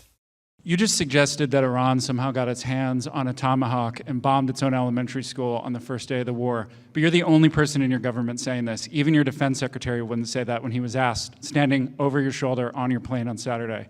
Why are you the only person saying this? Because I just don't know enough about it. I think it's something that I was told is under investigation. But Tomahawks are used by others, as you know. Numerous other nations have Tomahawks. They buy them from us. But I will certainly, whatever the report shows, I'm willing to live with that report. Now, the extraordinary thing about that is not so much the president's response, where he's plainly lying about the notion that this was an Iranian missile strike that went wrong. I mean, we even had Republican senators yesterday, John Kennedy of Louisiana, publicly apologizing for what they conceded had been an American mistake right at the start of the war. But the other flip side to this is that the reporter there from the New York Times is being praised here as though he's Walter Cronkite and Edward R. Murrow rolled into one for performing the rare but traditionally usual role of actually asking the President of the United States a bit of a bouncer, a fairly straight question. And this is a reporter coming from the same newspaper that it took fully 1 week before they put on the front page of their newspaper an article that pointed out to their readers that actually President Trump had gone to war without any plan for how it was going to end. But so rare is any kind of interaction like that with the president from members of the White House press corps that, there are hosannas ringing out for this reporter who just got to ask Trump a very basic question. It's an extraordinary situation for this country to be in. I'd missed that, actually. I was probably one of the people queuing up to cover him in plaudits because we're so unused to seeing somebody do something that would have been it would have been banal in normal times. It would have been a question of unutterable normalness, wouldn't it? It was, of course they're going to ask that. I mean, it is... Yeah, of course. I mean, well done him. He might not be on the next round. Good on him for doing it. He might lose Absolutely. his ticket in the room, but goodness me, we shouldn't be... That is a weird one. We should squeeze in a little more on the story you told us about last week. The other reason for the war, that it's all God's will. Yes, and that story is intensifying. The Military Religious Freedom Foundation that we were talking about last week at the time had received scores of complaints from troops in the field. The number of complaints has now topped 200 about the religiously inspired pep talks that the troops say they are being given by their commanding officers, portraying this military action as being part of the sort of end of days prophecy that is going to return Jesus us to Earth for the next 1,000 years. More than 30 Democrats in Congress are now calling on the Pentagon's Inspector General to launch a probe of whether the constitutional separation between church and state has been breached in those pep talks. And we've also seen President Trump again cloaking himself in some pretty extraordinary religious imagery. Yesterday on Truth Social, he reposted a video of a largely forgotten evangelical pastor born in South Africa who moved to the United States, who in 2007 predicted that Trump would ascend to the presidency, and also in another sermon predicted that there would be a massive earthquake in Iran and it was all ordained by God. And those sermons by this pastor, Kim Clement, are suddenly getting an enormous amount of traction among Trump's Make America Great Again and America First followers, as the administration does nothing to suggest that it is appalled by any suggestion that it has breached that constitutional separation of church versus state. On we go. We should. I mean, we haven't got time. Indeed, James. But we haven't got time. We may catch up again tomorrow, or certainly before the end of the week, because I felt that some of the comments he made about the electoral system. Actually, I have got time. I'll tell you what it reminded me of. The way he talks about Iran being on the brink of conquering the entire Middle East is very similar rhetorically to how he talks about the Democrats having some nefarious plan to ride roughshod over electoral law. It's as if he's sort of softening people up for doing something hideous by pretending that the other people were about to do it first. Right or wrong? Yeah, there is no... Right. I mean, there's no question that we're coming straight back to the issue of election jiggery-pokery. Absolutely no doubt about it. He talks about it all the time. He yesterday suggested that he would not sign any piece of legislation into law unless and until the Save America Act is passed by the Senate. That is the act that would require voter ID this November. And if it doesn't get passed, it's extremely likely that he's going to issue an executive order requiring voter ID to be presented at polling stations all over the country, which, of course, the Democrats oppose because they argue it is an attempt at voter suppression. We are absolutely, definitely coming back to that story within a matter of days because he's going to take us there. Although it did actually backfire when the sort of pound shop Trump, Boris Johnson, did it in this country, and Jacob Rees-Mogg was the one who gave the game away on that one. Simon Marks, thank you very much indeed. The time now is 12:02. James O'Brien on LBC. 6 minutes after 12. I find times like this simultaneously quite energising and quite confusing. The appetite to talk about anything else seems to me to be quite dim. But obviously we will, as and when important things occur. Henry Riley will join us at 12:30 to discuss the latest aberrations by members of Nigel Farage's party. I mean, they can't even agree on what their policy is towards the war in Iran. I don't know whether you've picked up on this. Well, in fact, I shall tell you. There'll be a reverse ferret underway if it hasn't happened already, because the polling is so strong that Farage will have to rejig his position on this, having seen that the public is passionately opposed to it. But just to run through what the various clowns who make up the brains trust at the top of Farage's party have said. Robert Jenrick, this war needs to come to an end as soon as possible. Okay. Richard Tice, who I think is still the deputy leader, we would be helping the Americans and the Israelis in any way they saw appropriate if we were in power. Nadeem Zahawi, he's still hanging around. Whatever the US needs, we should make all of our assets available. That means bases, hardware, logistics. We should join the bombing if needed. So that's three senior members of Reform UK, three completely different positions. And finally, the leader. The Prime Minister needs to change his mind on the use of our military bases and back the Americans in this vital fight against Iran, which is, of course, completely at odds with what he said in 2015, which was, we don't need to take foreign policy advice from the American president. The last time we did that, it was called the Iraq War. So 5 different positions from 4 different people. That kind of sums up Farage's outfit, doesn't it? Two from him, two views on that. One is that we should never take foreign policy advice from the American president. The other is that we should do exactly what this American president wants us to do. The big difference, of course, being one of them is white, or at least orange, and one of them is not. That seems to be the defining factor in how Nigel Farage approaches American presidents. But for Jenrick, Tice and... Oh, it's so hard to keep up. Who's the other one? Zahawi. For Jenrick, Tice and Zahawi to have come up with three completely conflicting positions on the same relatively simple policy question would, in a normal country, provide pause to people thinking of voting for these clowns. And what's who cares? Does anybody care what Andrea Jenkins has said? Eleanor does. She said, don't rule anything out. So is that 5? Is that 6 different views from 5 different people? This is Beth Rigby of Sky News reporting the comments of Andrea Jenkins, who has got a job somewhere with reform, no doubt.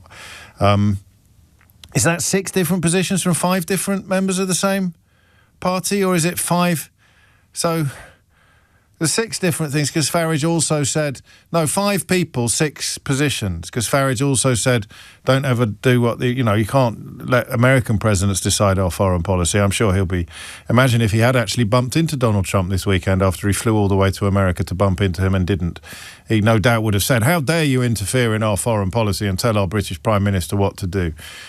Yeah. So I don't know who keeps up with all this stuff. But what I'm pointing out is that this is our own little Timu version of Donald Trump's regime. The difference being is that they probably have a vague idea about what each other have said in America. Here, they haven't got a clue. Say this, say that, do this, do that.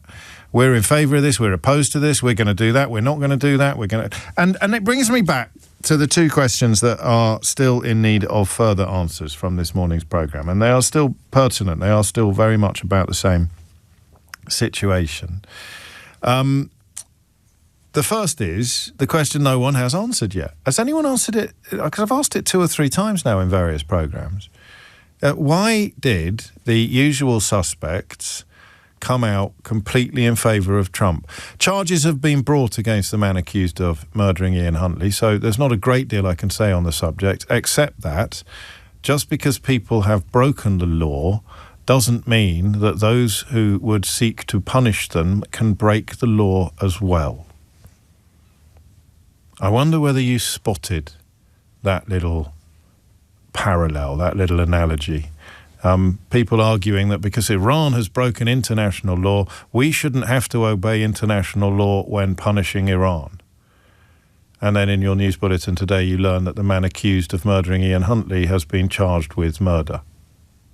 Now, there is a very important lesson to be learned there. Unfortunately, the people who need to learn it are probably too mutton-headed to do so.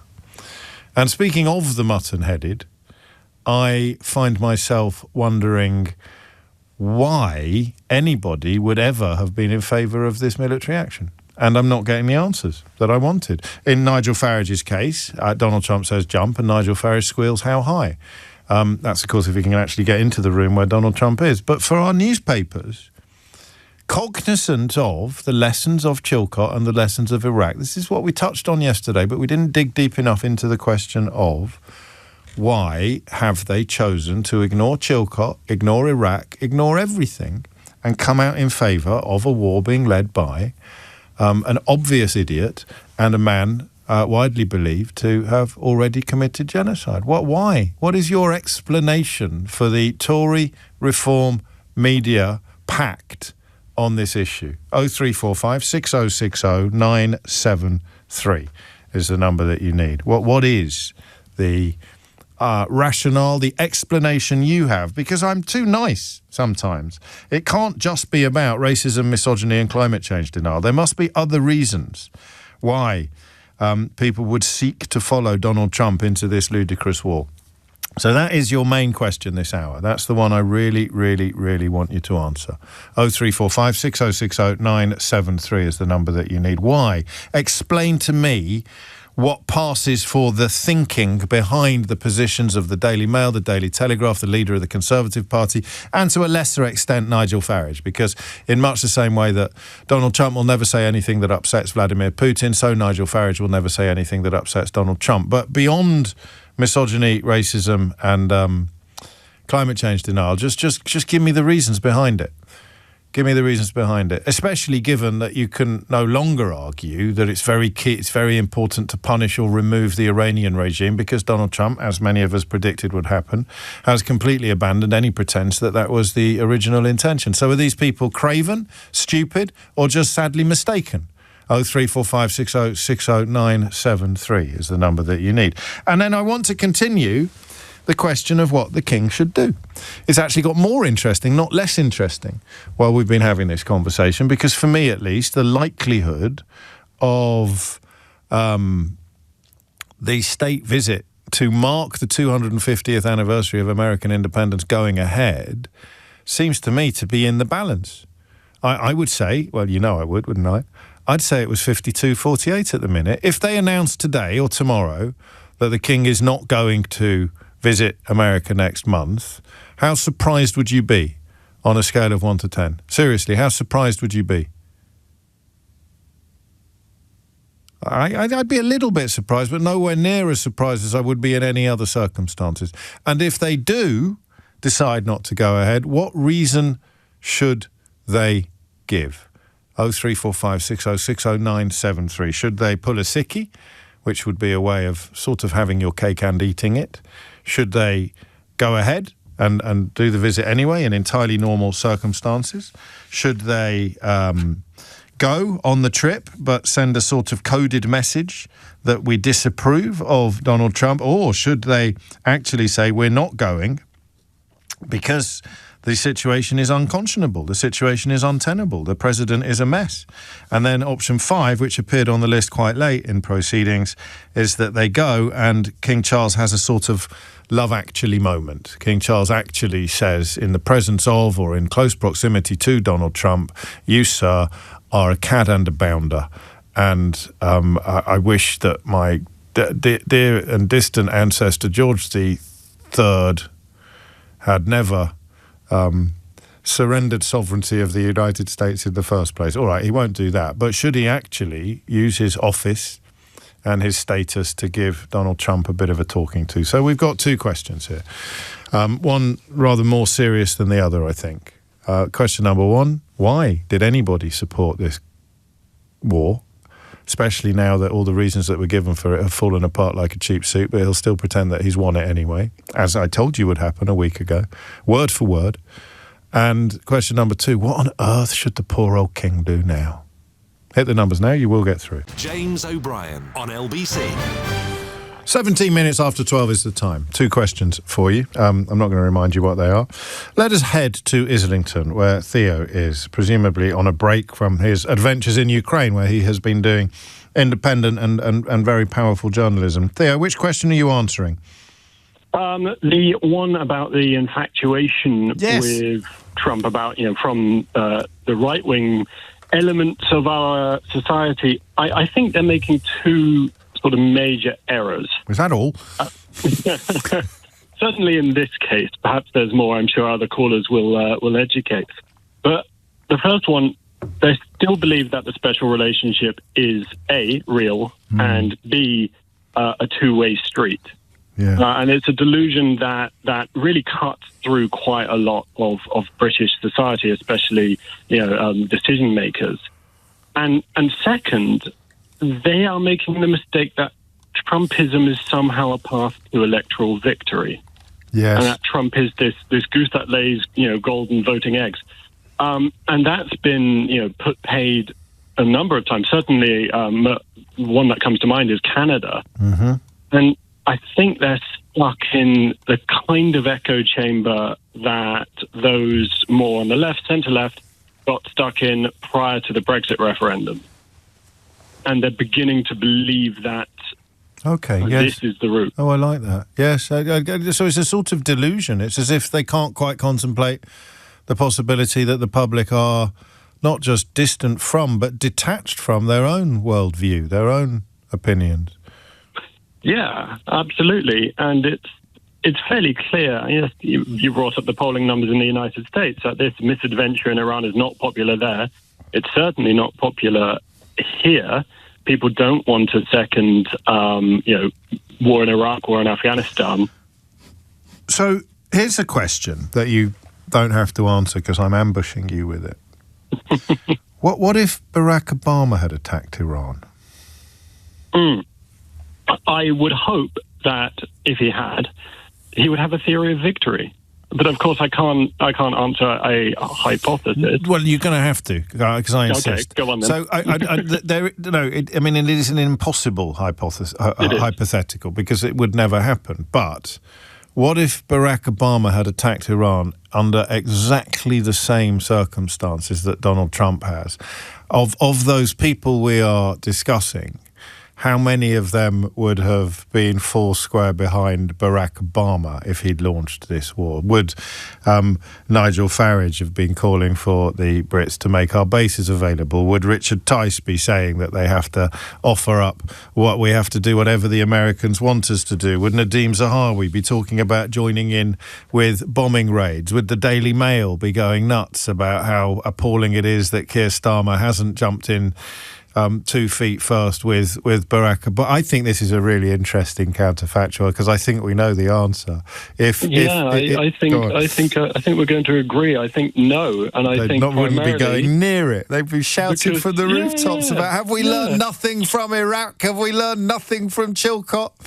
Exactly, and I think because it lacks the second element, it lacks the fact that it's Trump, and they have this bizarre worship of the man, thinking that that's going to get them election wins.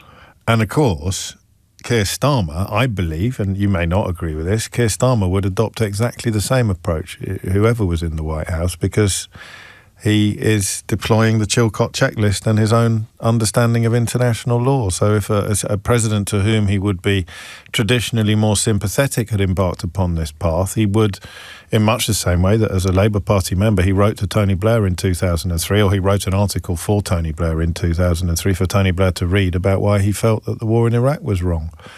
So it is it's a hypothetical that only really trips up the people calling for war because they love Donald Trump so much. Yeah, I hope that Starmer would, if it were Obama, take the same position, because I think he would. I think, in fact, I'd bet on it. Unworkable. I would bet on it, and partly because I've read the article he wrote back in 2003, and partly because I have a laminated list of the Chilcot checklist. Listen, laminated. Asked for it yesterday, got it today. It's exactly what Emily Maitlis feels like every single day in this building. It is 22 minutes after 12. Theo, stay safe. Thank you. Vision, why do we care? This is the Chilcot checklist. Let me run through it very, very quickly. Number 2, analysis, what is happening now? Number 3, scenarios, what might happen next? Number 4, options, what should we do? Number 5, legal implications. How do we ensure action is lawful? Number 6, policy and strategy. What does success look like? Number 7, resource. What do we need to deliver? Number 8, planning and doing. How should we do it? Number 9, policy performance. How will you monitor performance? Number 10, evaluation. Is the policy working? You go down that checklist. And you can play as either Donald Trump or Keir Starmer. And if you did, the idea that one of them has the right to criticise the other would fall apart in your hands. But of course, it doesn't stop the Mail, the Telegraph. Hey, Melanie Phillips in the Times today is insisting, in direct contradiction of all the available evidence, that the Gulf states are urging Donald Trump not to stop his attacks upon Iran, which, as Simon Marks pointed out, is just not true. I mean, let alone a little bit of a mistake. It's diametrically opposed to the observable evidence. But hey-ho, since when did that stop Rupert Murdoch's Munchkin army from misrepresenting the truth? So there you have it. The idea that you would, as anybody vaguely committed to the British national interest, be in favour of this war in Iran disappeared some days ago. Why were people on that bus in the first place? Patrick's in Manchester. Patrick, what do you think? Hi, thanks for having me. You're very welcome.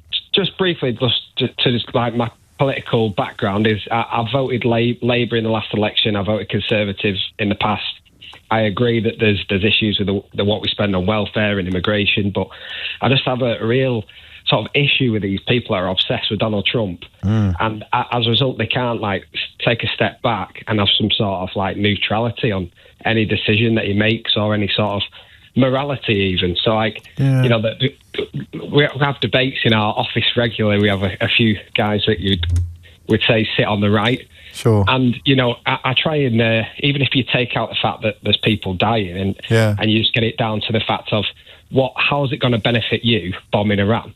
They would just try and justify it. But the reality is, even if you take the fact people are dying out of it, all they're going to do is pay more at the pumps. So there's no personal gain, even if you're looking at it on such a low level. And I just cannot understand for life of me. What do they say? I mean, what do you speculate about their motivation? I'm pretty sure how I see their motivation is, I think majority of people that sit on that side view this as, my personal opinion is that they view it as it's Muslims getting bombed and therefore it's not their problem. Or it's something that they welcome, even. Yeah, exactly that. I mean, it repeats itself situation after situation. Like with the ICE shootings that were in, was it Minneapolis? Yes. You'd come into work and before, you know, someone would raise the issue and say, oh, that stupid woman was murdered because she did X. And it's like, well, but how can't you just look at it on a You're not a radio phone-in host, are you, Patrick, by any chance? Because I have similar experiences when I arrive at work. No. But somehow they'll find justification on why anything was done because Donald Trump ordered it, and you can see that Farage has the same following, and I don't know. I sense you're a bit like me. You're a little bit reluctant because in other circumstances, these are people you can have a pint with and have a laugh with. You're a little bit reluctant to conclude that what they are seduced by is the racism, the misogyny, and or the climate change denial. And Donald Trump offers such an undiluted hit of that thing or those things that they will go along with absolutely anything and everything else. Yeah, exactly that, and it doesn't matter on what level. Like, even if you take it, the amount of things that Donald Trump's involved in, you take it to his links with Epstein, and of course, you know, nothing to see here. Nothing to see here. He's our guy. You know, and these are people that have got kids, daughters themselves, wives, but it's just like, oh no, you know, Trump's the man. And I think you get ever more frustrated with world politics and our own politics when, for me, all you can see happening is Farage winning the next election, and it's like you feel like there's absolutely nothing you can do about it. Because it will just signal our descent into a similar sort of universe of lies and bigotry and prejudice, and people will continue to love it even as it all falls apart around their ears because he's the real deal. He really hates foreigners and women and climate change reality as much as they have been persuaded to. Do you ever break a spell? Does anybody ever wobble? Do you ever see people, because it's why I come to work every day really, Patrick, do you ever see people finally waking up to the lies they have been sold? Because nobody is born believing the things that we're talking about. It's something that has been done to them. I don't think so. I mean, I've seen this happening over so many years, not even specific to Trump. I remember I was working in Rochdale for a number of years, and everybody in that office at the time of Brexit was so pro-Brexit. Yeah. So, and because based on their own circumstances, they were living in a place that had been, you know, at a high level of immigration, and they didn't recognise their local town, and they just thought, well, this is the saviour. This will get us back to where we used to be, and everyone's got the same opinion now with Farage. It's just going to bring back some mythical Facebook some great version of Britain where we're all drinking out of hose pipes and living on Spangles. Freddos were 50p, and you know the kids could go down the road and be safe. And it's just it's like people are brainwashed. Yeah. Yeah, I mean, and it is, that's why I ask about breaking the spell and what it takes. It would appear that some element of Donald Trump's spell has either been broken or not worked on both sides of the Atlantic with this engagement. But as I said at the top of the show, it won't be permanent. There will be people who jump back on the bandwagon when he moves on to a different attack, when he starts attacking, as Patrick reminded us, the people that got murdered by ICE agents and border security agents in Minneapolis are American citizens. A lot of the people being rounded up and deported are legal American residents, but their stories don't matter because people love the cruelty. And if it's the cruelty that you love, two things are true. Number one, you're never going to, or you're highly, highly unlikely ever to U-turn on it and recognise the cruelty as something that you should hate. But number two, there's never going to be enough. It's a personal thing. There's never going to be enough cruelty, because what these people do is they think that by hurting others, they will somehow reduce the amount of pain that they live with, the amount of pain that they feel. And it sound like strong words when you're just talking about someone's colleagues in an office in Manchester or in a radio station in London or in a White House in Washington, D.C., but it's simply true. Everybody lives with a degree of pain. Everybody lives with a degree of trauma. But if you're defined by your pain and your trauma, if it is childhood cruelty, absent parents, cruel parents, alcoholic parents, if all of the issues of trauma and neglect, and it could be your schooling, it might not be your parents, have defined the person that you've become, you are subconsciously persuaded that you will feel better if you can hurt others, and you will never feel better. It's the same with money. The pain inside will go away if I am rich, and then you're the richest man in the world, and you are still a husk of a man. So you try the cruelty, and that doesn't work either. So you're the richest man in the world. You're doing Nazi salutes at public meetings.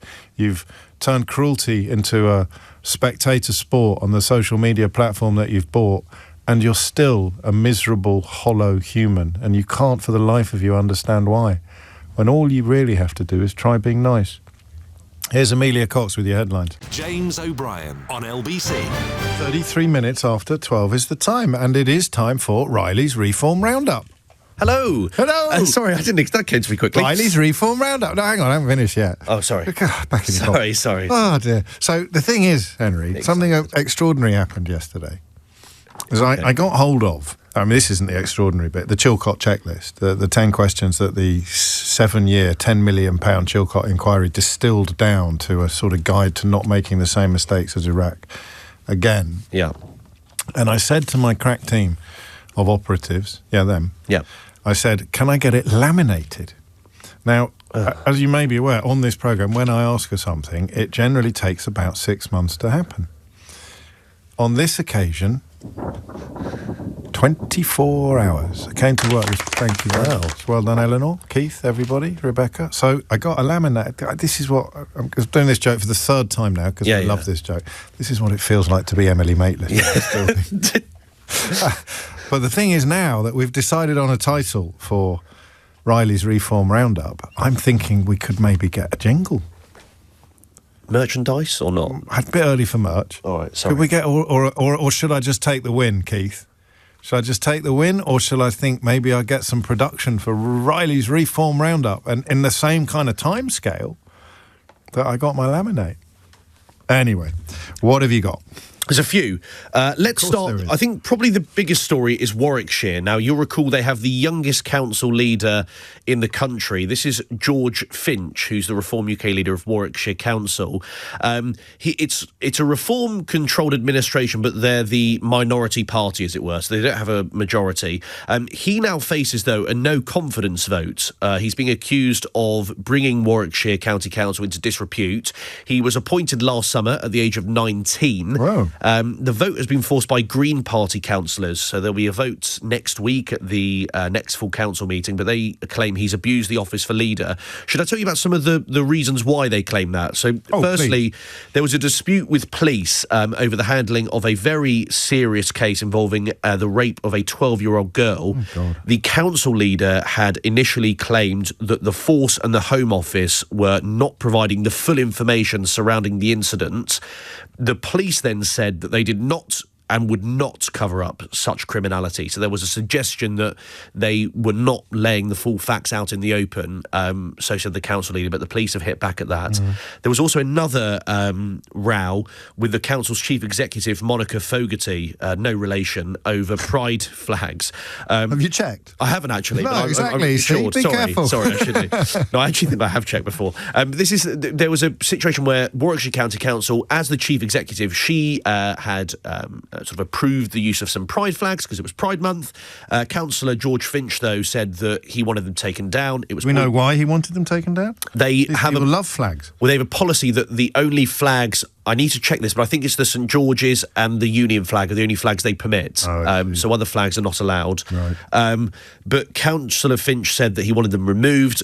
Ms Fogarty said that actually she has the power. So what they've done is they've now stripped her of the responsibility for flags, and it's now with the chairman of the council, who was previously reformed. So more chaos, more mess. But the council chairman has been suspended for a separate matter. So there's a new chairman, as far as I'm concerned. So it's not the same chairman who initially had that. He was also criticised for describing in a podcast a boots on the neck type methods to get things done, which attracted a lot of criticism, with council workers saying they felt unsafe to go to work. They weren't particularly happy with his what they called repeat attacks on staff, partner institutions, and his role for cheap and nasty political point scoring. I have to say that Councillor Finch says he wants an officer-led council, and that he was implying some of the employees were reluctant to act on his wishes. But Farage was always very strong on the importance of having people in political roles who had experience of business in the real world. Himself, of course, being a failed metals trader, and most recently the chairman of a company that received a winding up order from His Majesty's Revenue and Custom. He's subsequently made a lot of money, of course, in business, but sadly only as a consequence of being a politician for hire. So how can a 19-year-old be leading a council? Well, their argument is that there are a lot of it's not dependent on age. He's young, he's ambitious. No, but I've heard him say that you know, the reason why these politicians are all so rubbish is because they've never worked in the real world, although I believe he became a politician about 30 years ago. Yeah. Well, the reform argument is that Councillor Finch is doing a good job, and that whatever age you are, you can be a council leader. Right, so where was that again? That was Warwickshire. Warwickshire, and on to Derbyshire. Derbyshire, yes. This is a brewing story, which I have to say, courtesy of one of our listeners, your listener, sorry, who didn't want to be named. Yeah, sorry, our listeners. There's no point being proprietary. Well, so you've been getting tip-offs? Been getting tip-offs. I like it. I'll give my Riley's email, Reform Roundup. actually, yeah. Do that. But I always appreciate the tips. This is a glossop tip, a reform... It's actually a tip. It's actually a tip, fantastic. yeah. You've got a tip about a tip. I've got a tip about a tip. This is just such a wonderful moment. I've waited all day to say that. Never get another one like this, you know. So this is in Derbyshire. There's the Glossop tip. A reform councillor has actually joined the rebellion, saying that we need to keep this tip open. The brass tacks of this, James, are basically there's the Glossop Household Waste Recycling Centre. They want to close it to save 360 grand as part of what they want, which is over £22 million worth of savings. The issue the Reform Party say is that our tip is on the border with Greater Manchester, and so you've got these sort of pesky people who aren't paying council tax coming over and using our tip. The argument, though, from locals, who they say, well, actually, it's widely used. We're at a point where if we don't collect people's rubbish or give them a place where they can dispose of their recycling or waste, then it's going to mount up and it's going to put pressure on the other tips. It's a bit of an argument at the moment. The fact that you've now got Jason Isherwood, who's a Reform UK councillor, joining with the Green Party, Labour, Lib Dems, Conservatives to oppose the plan, may well see a U-turn. But nonetheless, it is still policy for them to close this Glossop tip. Well, I mean, protect our borders all the way to the Glossop Manchester hinterland. Who'd have thought it? Do you use the tip much? In Glossop or no, I don't actually. Do you not? See, we obviously do. Do you? Yeah. I'm very boring and middle-aged and do a lot of gardening and all that kind of thing. And it's quite a rigmarole getting into the tip. You need there's number plate recognition. You have to book a slot. And be registered, which proves that you live in the relevant catchment area. And then when you get there, they've got your car registration number on file, and the lovely bloke on the front desk, like in the little shed, waves you in. So how would people be able to use the Glossop tip if they weren't entitled to. Well, they'd have to go elsewhere, basically. So there's 9 other tips, so say, reform, and this is in the High Peak area where they say there are 2 other sites. Beautiful part of the world. It really is. Actually. I cannot recommend it highly enough. I was a kid in Glossop, but I didn't really remember that. I was too young, but I've been back since, and it is an absolutely stunning part of the world. A point that's worth pointing out, James, as well, is this is a point made by the Conservatives and the Lib Dems locally, that they recently had allocated £2.6 million of government funding. The Conservatives said they should either keep the Glossop tip open or reduce a council tax increase, which is currently 4.9%. Reform UK say, though, that they're looking for savings wherever possible. How many is that? That's 2 so far. I've got one for you. Wow. Yes. Yeah. I want a piece of the action. Riley's Reform Roundup's getting too popular. I'm in danger of losing control of my own creation. So I've got one for you now. And this is, to be fair, this has been picked up elsewhere. It's been picked up by ITV Meridian's correspondent in Kent, a splendid young journalist called Kit Bradshaw. And I particularly enjoyed this because I spend a lot of time putting the boot into much older and more experienced journalists for not knowing how to interview Nigel Farage. I can't say who I'm talking about because I'm going to an event tonight and they'll probably be there. So you'll have to give me a week before I start mentioning by name all the BBC journalists that give Nigel Farage a free pass on a regular basis. Oh, go on then, Laura Koonsberg. But the way you do it is this. This is Kit Bradshaw for ITV Meridian yesterday. On the politics of it, your leaflets at last year's local elections promised to reduce waste and cut your taxes. Most of the councils that you took control of are putting council tax up, including Kent, 3.99%. So across the country, we're putting up council tax less than the other parties where they control councils. Our average increase is less than the rate of inflation. We've made over £300 million of savings across the councils. And by the way, I never said we'd cut. I never said we cut. Your leaflet said cut your taxes. Well, which means don't charge the maximum of 4.99%. Most people would think that would be cutting your taxes. Never once in the country ever did I say we would cut council tax. Was it a mistake to put it on your leaflet? I never put it on my leaflets. You did. It said reduce waste and cut your taxes. Those were the words. Nothing with my name ever went on that. That was on a Reform UK leaflet in Kent. Nothing with my name ever went on that. But what I did say is we'd save money, and we are saving money. So no such claims will appear on your leaflets this year, then? We did not say we would cut tax. Reduce waste and cut your taxes. That was on a Reform UK leaflet in Kent. Well, cutting taxes can mean not putting them up as much, I suppose, but I never promised cuts in council tax. So if your taxes goes up, Nigel Farage has actually cut them. He is claiming there in that clip with the splendid Kit Bradshaw of ITV Meridian. I have to say, to be fair, in the interest of balance, the BBC's bloke in Kent, Michael Keown, he's a very sharp operator as well. They're very lucky down in Kent to have such quality correspondents.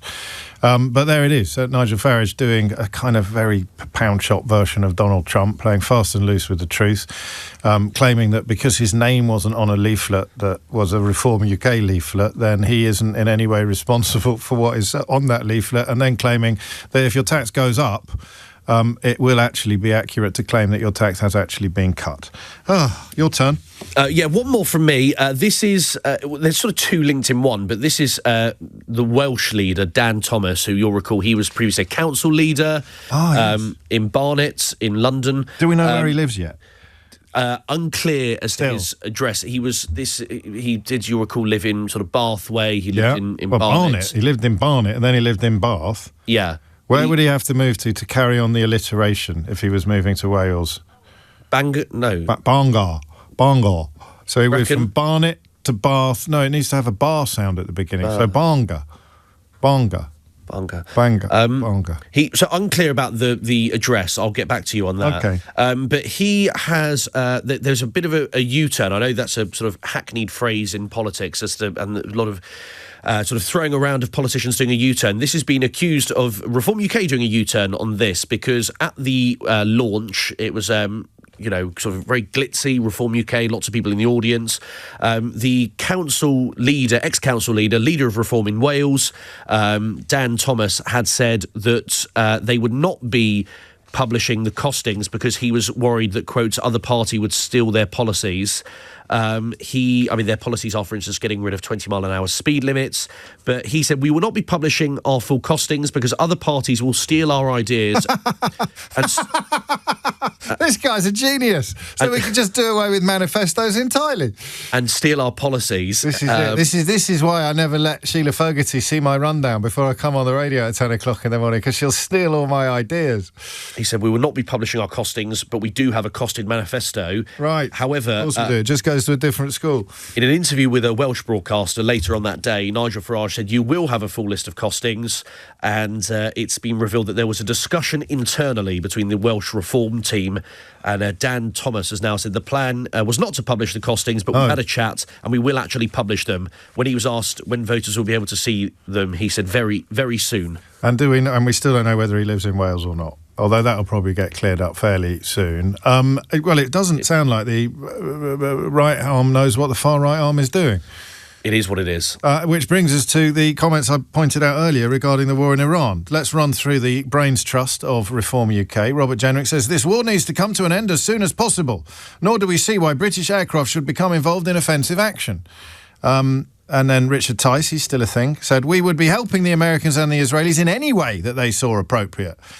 And then we come to Nadeem Zahawi. He said, whatever the US needs, we should make all of our assets available. That means bases, hardware, logistics. We should join the bombing if needed. And then Nigel Farage said, the Prime Minister needs to change his mind on the use of our military bases and back the Americans in this vital fight against Iran. Of course, back in 2015...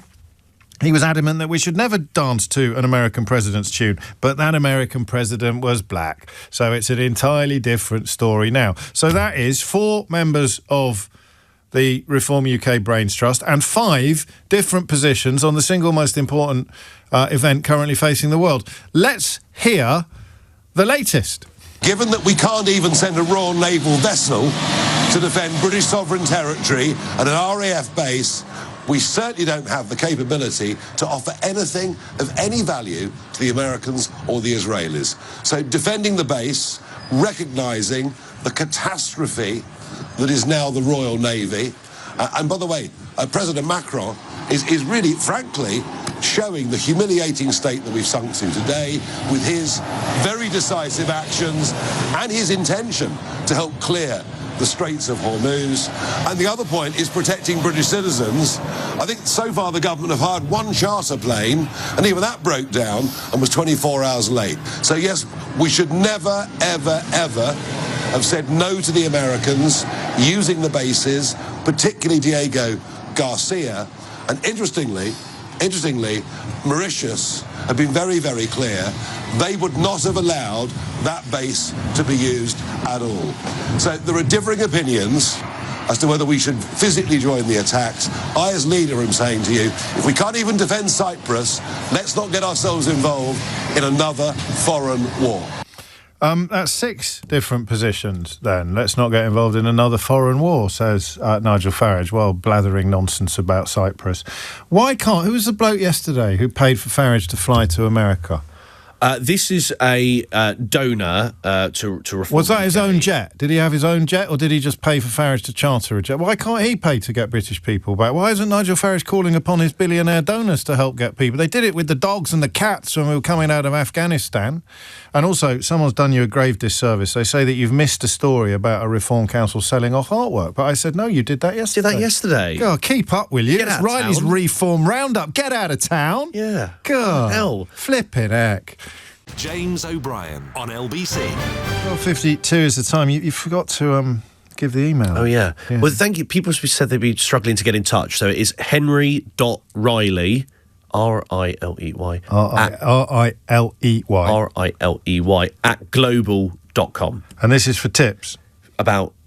Not just tips, but anything reform related. This is for Riley's Reform Roundup. Yeah. Henry.Riley at global.com. Global.com. That's it. Tips about tips, particularly welcome, but we've probably covered that territory as well as we could hope to this week. Yes. But you never know, there might be another tip related, but tips about anything. Tips about, well, yeah. Reform related. Yeah, I mean, reform not related. sort of general, but, well, maybe when general. to mow the lawn. But yes, that would be very much welcome, thank you. And Barnet, Bath, Barmouth. Oh, yeah, yes. That's where it needs to move to if we want to keep the sort of quite pleasing alliterative tone going. And I'll tell you if we get an answer to that Indeed question. we will. Thank you very much, Thank you. Henry Riley. 12:53 is the time. I've got an unhinged headline for you as well while we're at it. I'm just giddy with excitement about my laminate being achieved. This is an absolute doozy. And listen, this is fun, just like Riley's Reform Roundup is fun, but it's also important.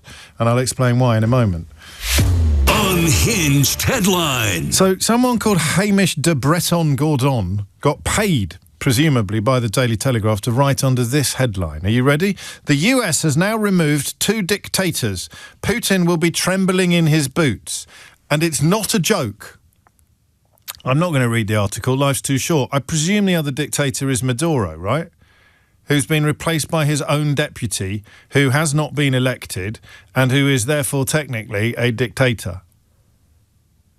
And the other one would be the Ayatollah Khamenei, who has been replaced by his son, Khamenei Jr., as they call him. And that is an article you can write and get paid for by the Daily Telegraph if your name is Hamish de Breton-Gordon. The US has now removed 2 dictators. Putin will be trembling in his boots. This would be the same Putin that Donald Trump rang yesterday for an hour and relayed to the waiting world that that Vladimir Putin had been congratulating him on how well he has done in Iran. Probably a lie, but if it's true, it's even more shameful than the lie would be. I obsess slightly about this stuff in the case of the Telegraph because it was my late father's old paper. But how does that man ever, or indeed whoever commissioned this nonsense, how do they ever work in journalism again? The US has now removed 2 dictators. Putin will be trembling in his boots. Daily Telegraph's got a new buyer lined up now. Viscount Rothermere has failed in his attempts to get his hands on it. I presume, I can't imagine anything getting worse under German ownership. There's an irony there as well. Daily Telegraph, one of the big cheerleaders for Brexit, and it's about to be bought by a German media company. Nigel Farage, one of the great enemies of the notion of a European army, presumably because Vladimir Putin hates the idea of a European army, currently blowing smoke up Emmanuel Macron's derriere over their military capabilities. If only we were all part of the same force, eh, Nigel? Now, who was it again that argued why we should be diametrically opposed to any form of European army without explaining what on earth there was about an army we were in to be frightened of? 12:56 is the time. Hang on, we better just top and tail. Unhinged headline. That's the worst in a very long time, actually. And normally I find unhinged headline amusing and diverting, but the fact that someone can write that in a newspaper of still some repute is absolutely breathtaking. And nobody in that command structure has stopped to go, we can't publish this. It looks like something out of Viz. The US has now removed 2 dictators. Putin will be trembling in his boots. We can't publish that. It looks like The Onion. But they have. They've published it, and presumably somebody got paid. Have I got time to squeeze in one more call? These poor people have been waiting for hours while I've been wanging around with Henry Riley and Riley's Reform Roundup and doing Unhinged Headline and indulging various other idiosyncrasies and enthusiasms. Paul in Cambridge, I bet you can't even remember why you rang in the first place. It's okay, but I reversed the charges, James.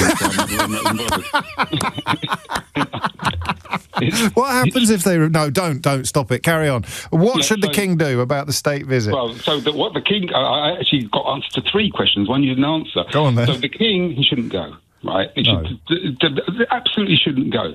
We've got to stop honouring this orange fool, this monster. We've got to stop honouring him, and the King going's an honour. We shouldn't, to be honest, we shouldn't play the World Cup there either. No, I'd agree with that too. Obviously. Hang on a minute. I'll be a phone in a couple of weeks. Don't jump the gun.